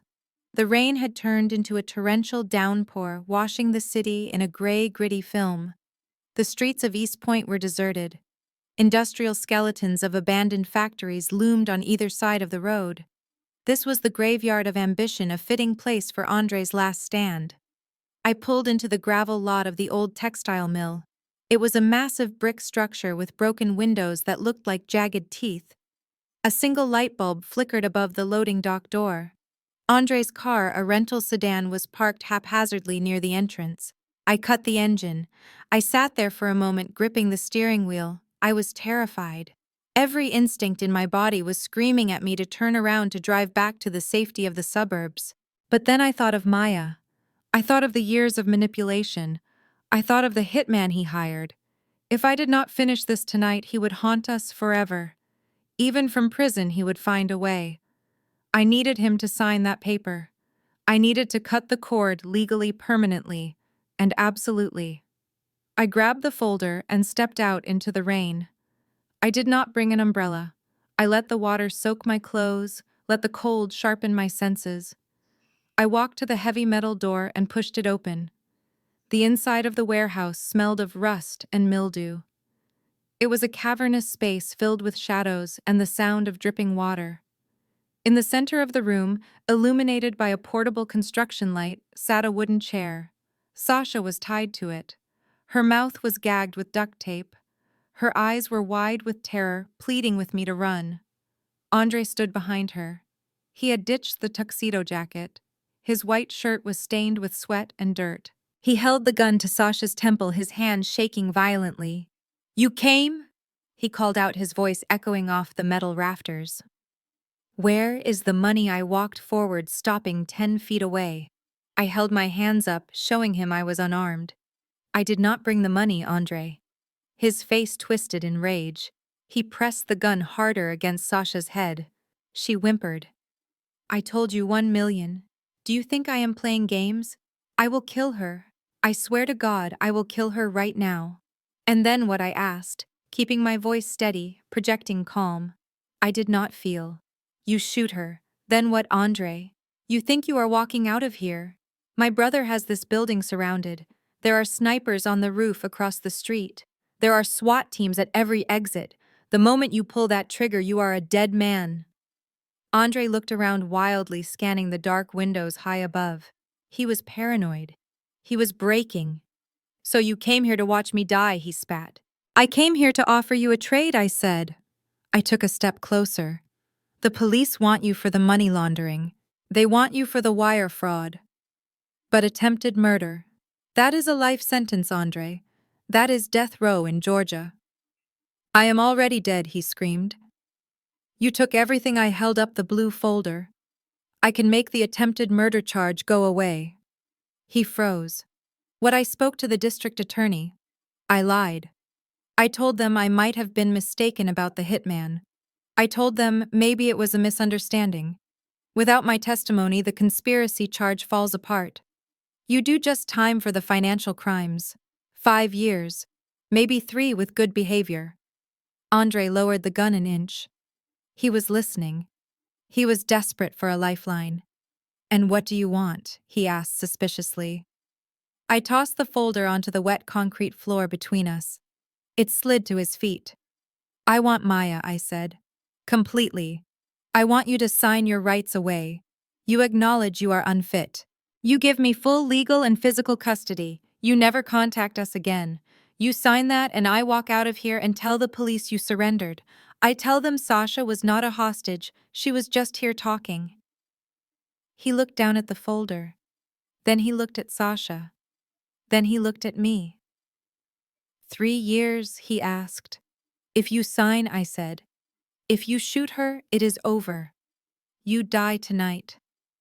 Andre hesitated. I could see the wheels turning in his mind. The narcissist in him wanted to live.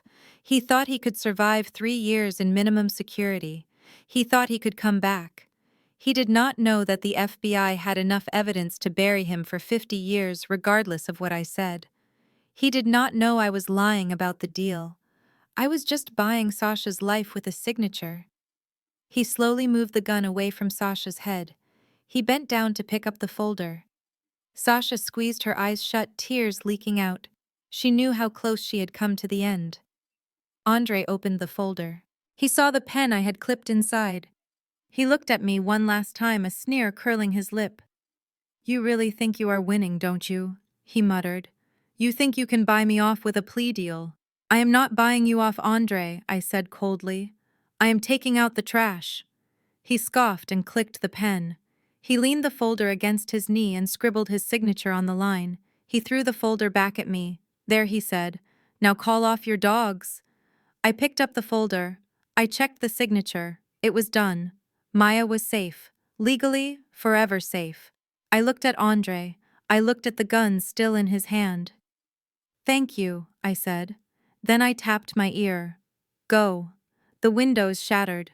Not from snipers but from flashbang grenades thrown by the tactical team that had breached the rear entrance while we were talking. Bang! Flash! A blinding white light filled the warehouse, followed by a deafening boom. Andre screamed, dropping the gun and covering his ears. "Move, move, move!" Men in black armor poured into the room from every shadow. Andre was tackled to the ground before he could blink. "You lied." He screamed, his face pressed into the wet concrete. "You lied to me." I walked over to Sasha. I used a pocket knife to cut the tape on her wrists. She fell into my arms, sobbing uncontrollably. I looked down at Andre as they cuffed him. "I learned from the best," I whispered. I held the custody papers tight against my chest. The nightmare was over. He was going to prison for the rest of his life, and he had just signed away the only thing he could have used to hurt me from the inside. "Let's go home," I said to Sasha. We walked out into the rain, leaving the shouting and the sirens behind us. The air tasted sweet. It tasted like freedom. The warehouse smelled of wet rust and desperation. Rain hammered against the corrugated metal roof, drowning out everything except the ragged, frantic breathing of the man who used to share my bed. Andre stood in the center of the cavernous space, illuminated by a single flickering construction light. He looked nothing like the suave entrepreneur who had charmed Atlanta society.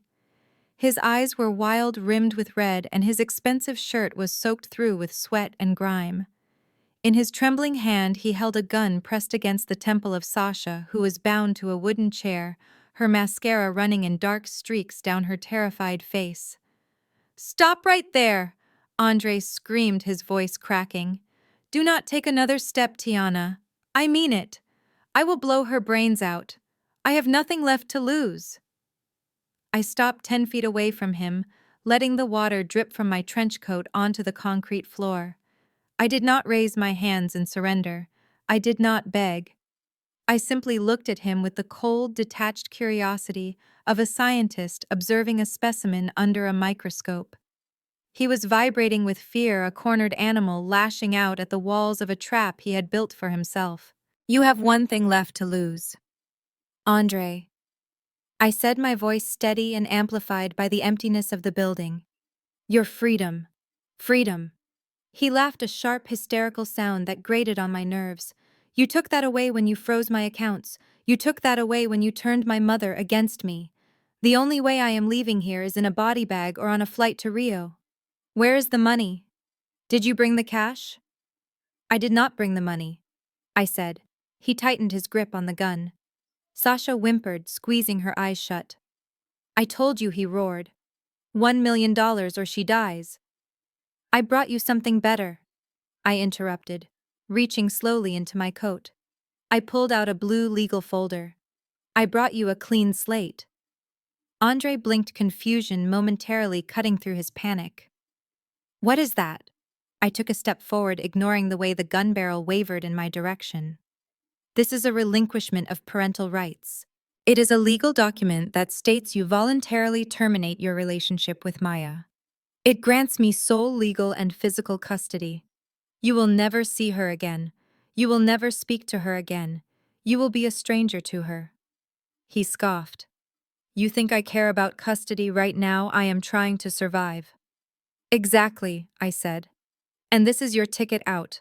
I have a helicopter waiting in the field behind the warehouse.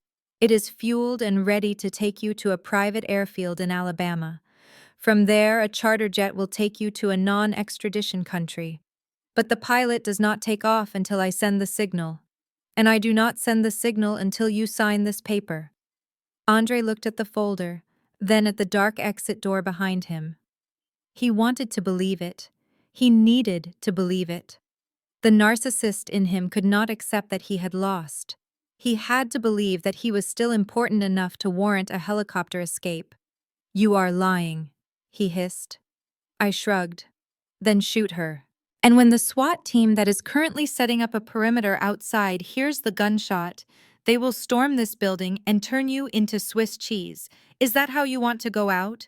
Or do you want to wake up on a beach tomorrow morning? The silence stretched heavy and suffocating. I could see the gears turning in his head.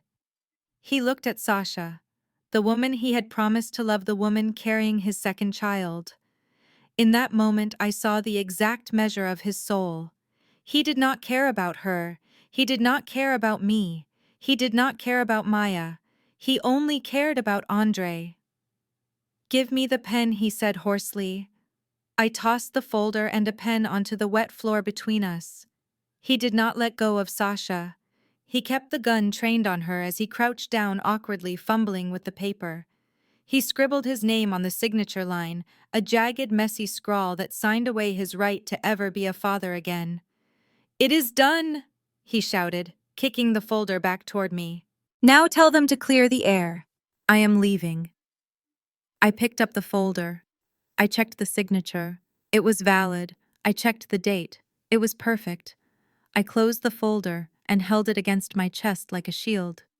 Thank you, Andre, I said softly. He grabbed Sasha by the hair, dragging her upright. I am taking her to the chopper. If I see one cop, she dies. You do not need her, I said. The pilot is waiting. Just go. He hesitated, then shoved Sasha to the ground. She scrambled away, crawling toward me on her hands and knees. Andre turned and ran toward the rear exit, his footsteps pounding against the concrete. He slammed his shoulder into the metal bar, bursting out into the night air, ready to ascend into the sky and escape the wreckage of his life.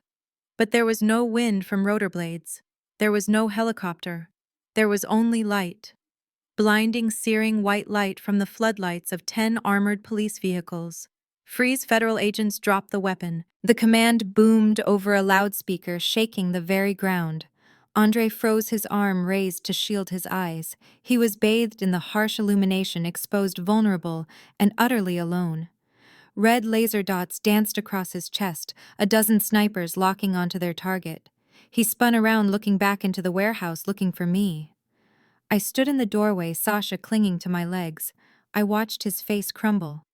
The realization hit him with the force of a physical blow. There was no deal. There was no escape. I had tricked him. I had used his own greed and desperation to get the one thing I wanted most. Maya was mine, and he was nothing. He dropped the gun. It clattered onto the asphalt. He fell to his knees, defeated, as the SWAT team swarmed him. I watched as they tied his hands behind his back. I watched as they dragged him toward the waiting van. He looked up one last time, his eyes meeting mine across the distance. He screamed something, but the sound was lost in the wail of sirens. It was over. The monster was in a cage, and I held the key to my daughter's future in my hands.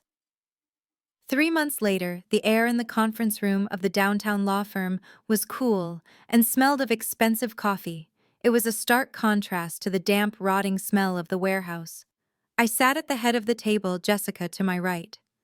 On the large, flat-screen monitor on the wall, Andre sat in an orange jumpsuit. He looked thinner. The arrogance that had defined him was gone, replaced by a sullen, bitter anger. His lawyer, a court-appointed public defender, who looked overworked and exhausted, sat beside him. Mr. Brooks is requesting a final review of the division of assets, the public defender said, shuffling through his papers. Despite his incarceration, he maintains that the Buckhead estate is marital property and demands his 50% share of the equity to pay for his legal defense and restitution. I took a sip of my coffee, feeling the warmth spread through my chest.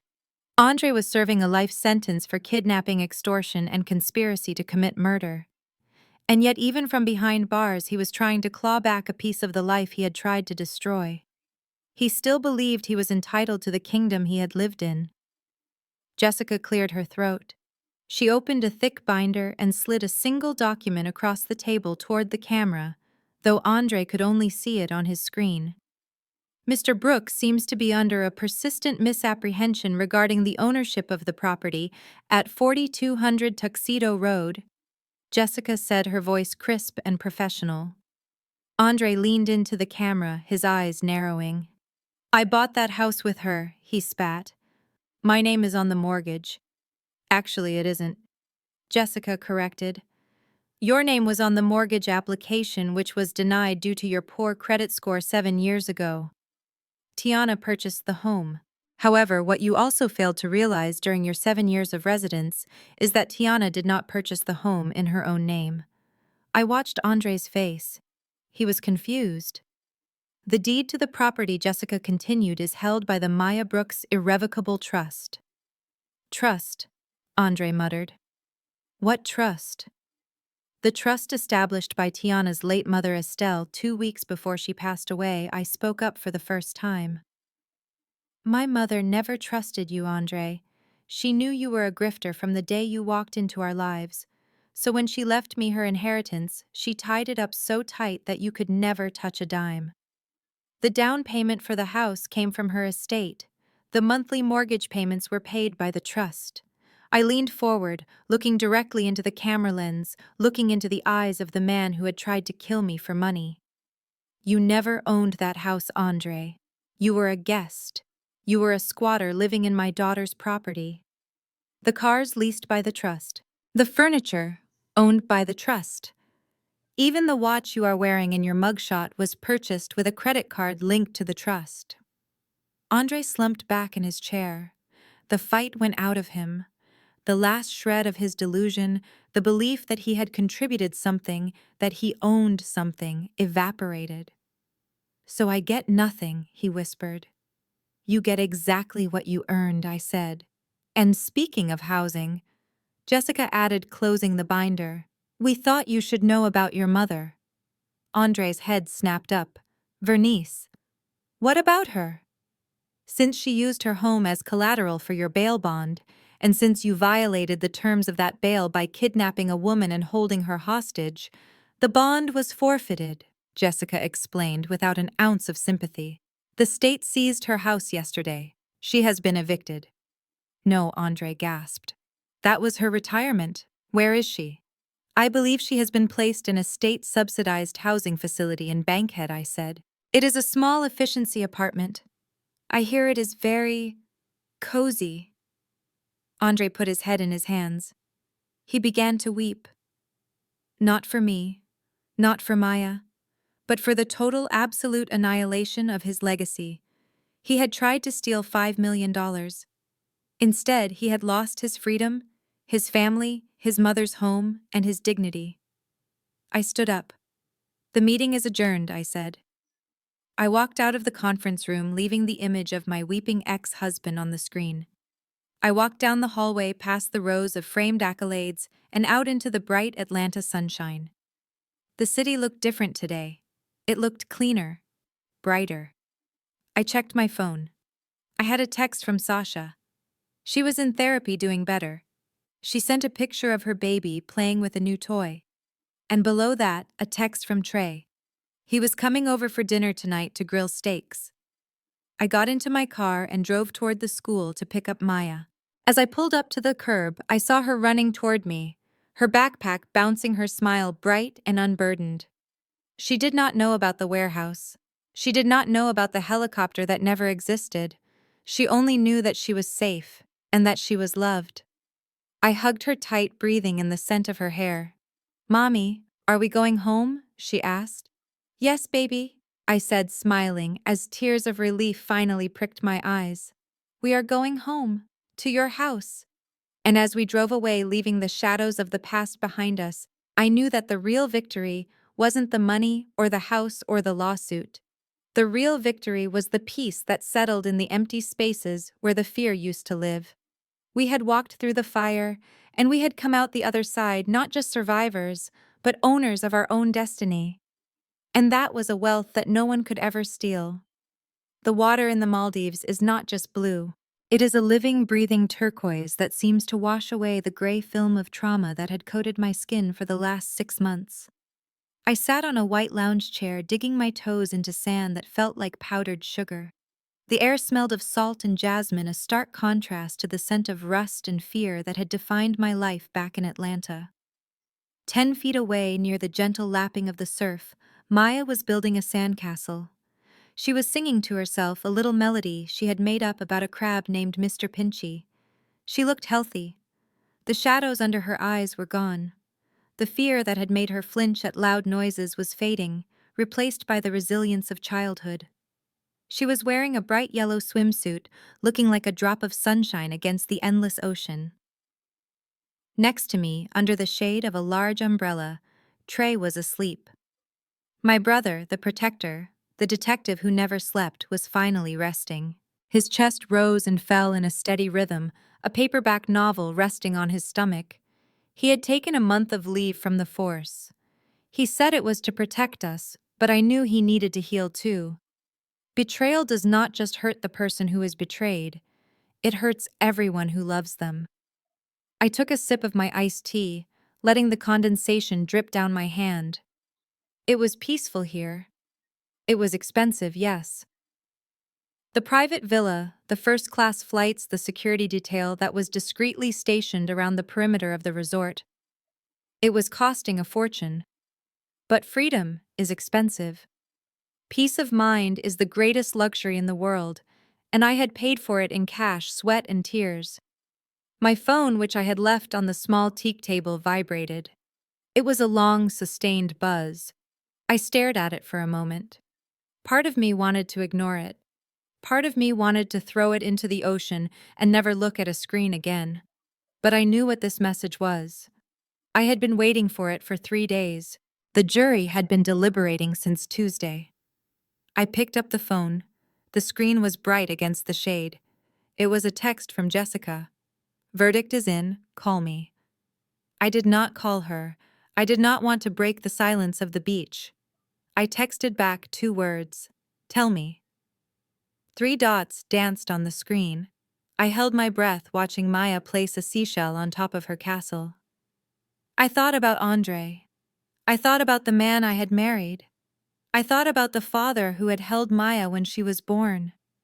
I wondered if he was thinking about us right now, or if he was only thinking about himself. The message popped up. Guilty on all counts. Conspiracy to commit capital murder, kidnapping, wire fraud, money laundering. The judge gave him life without parole plus 30 years. He will die in prison, Tiana. It is over. I read it again. Life without parole. There would be no appeal hearings in 10 years. There would be no parole board meetings where I had to beg them to keep him locked up. He was gone. He was erased. The state of Georgia had just closed the book on Andre Brooks. A second message appeared. Sasha got 5 years probation.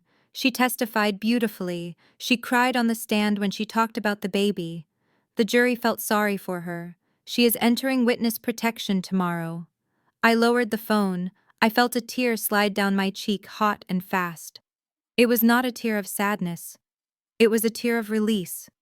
It was the physical manifestation of a weight being lifted off my shoulders, a weight I hadn't realized was crushing me until it was gone. Tiana. I looked up. Trey was awake. He was looking at me, his eyes hidden behind sunglasses, but his posture alert. He saw the phone in my hand. He saw the tear. "Is it done?" he asked softly. I nodded, unable to speak. "What did he get?" "Life," I whispered. "He got life." Trey let out a long breath, a sound that was half sigh, half laugh. He reached over and squeezed my hand. His grip was strong and warm. "He cannot hurt you anymore, T. He is buried." I looked at Maya. She had finished her castle and was now chasing a seagull, her laughter carrying on the breeze.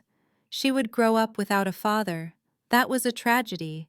But she would grow up without a monster. That was a blessing. She would never know the fear of walking on eggshells. She would never know the manipulation.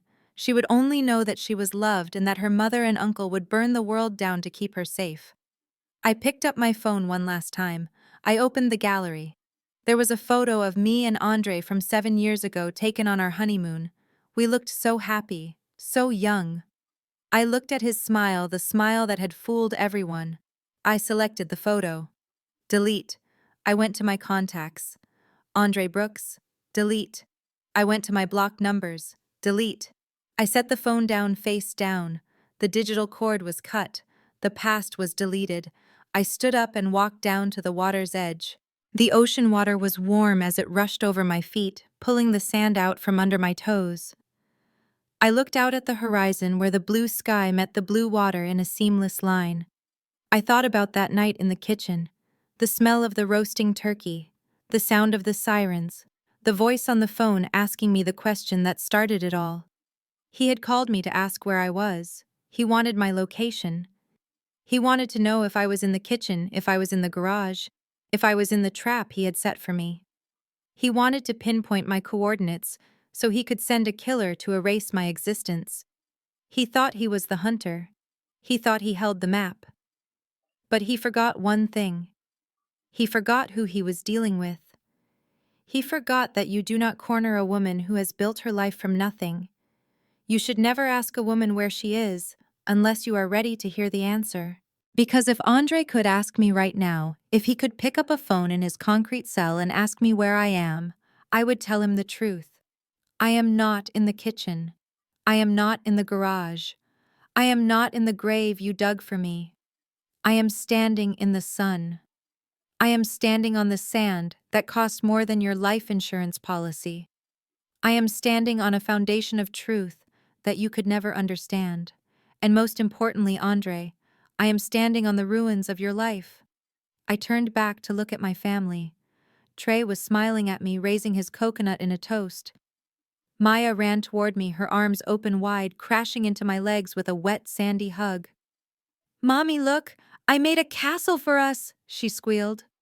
I looked at her masterpiece. It was lopsided, it was messy, the tide would wash it away in an hour, but it was beautiful because she made it. "It is perfect, baby," I said, picking her up and spinning her around just like Andre used to do, but better. Because this spin was real. This love was real. I am Tiana Brooks. I am a survivor. I am a mother. And for the first time in 7 years, I am free. Thank you for listening to my story.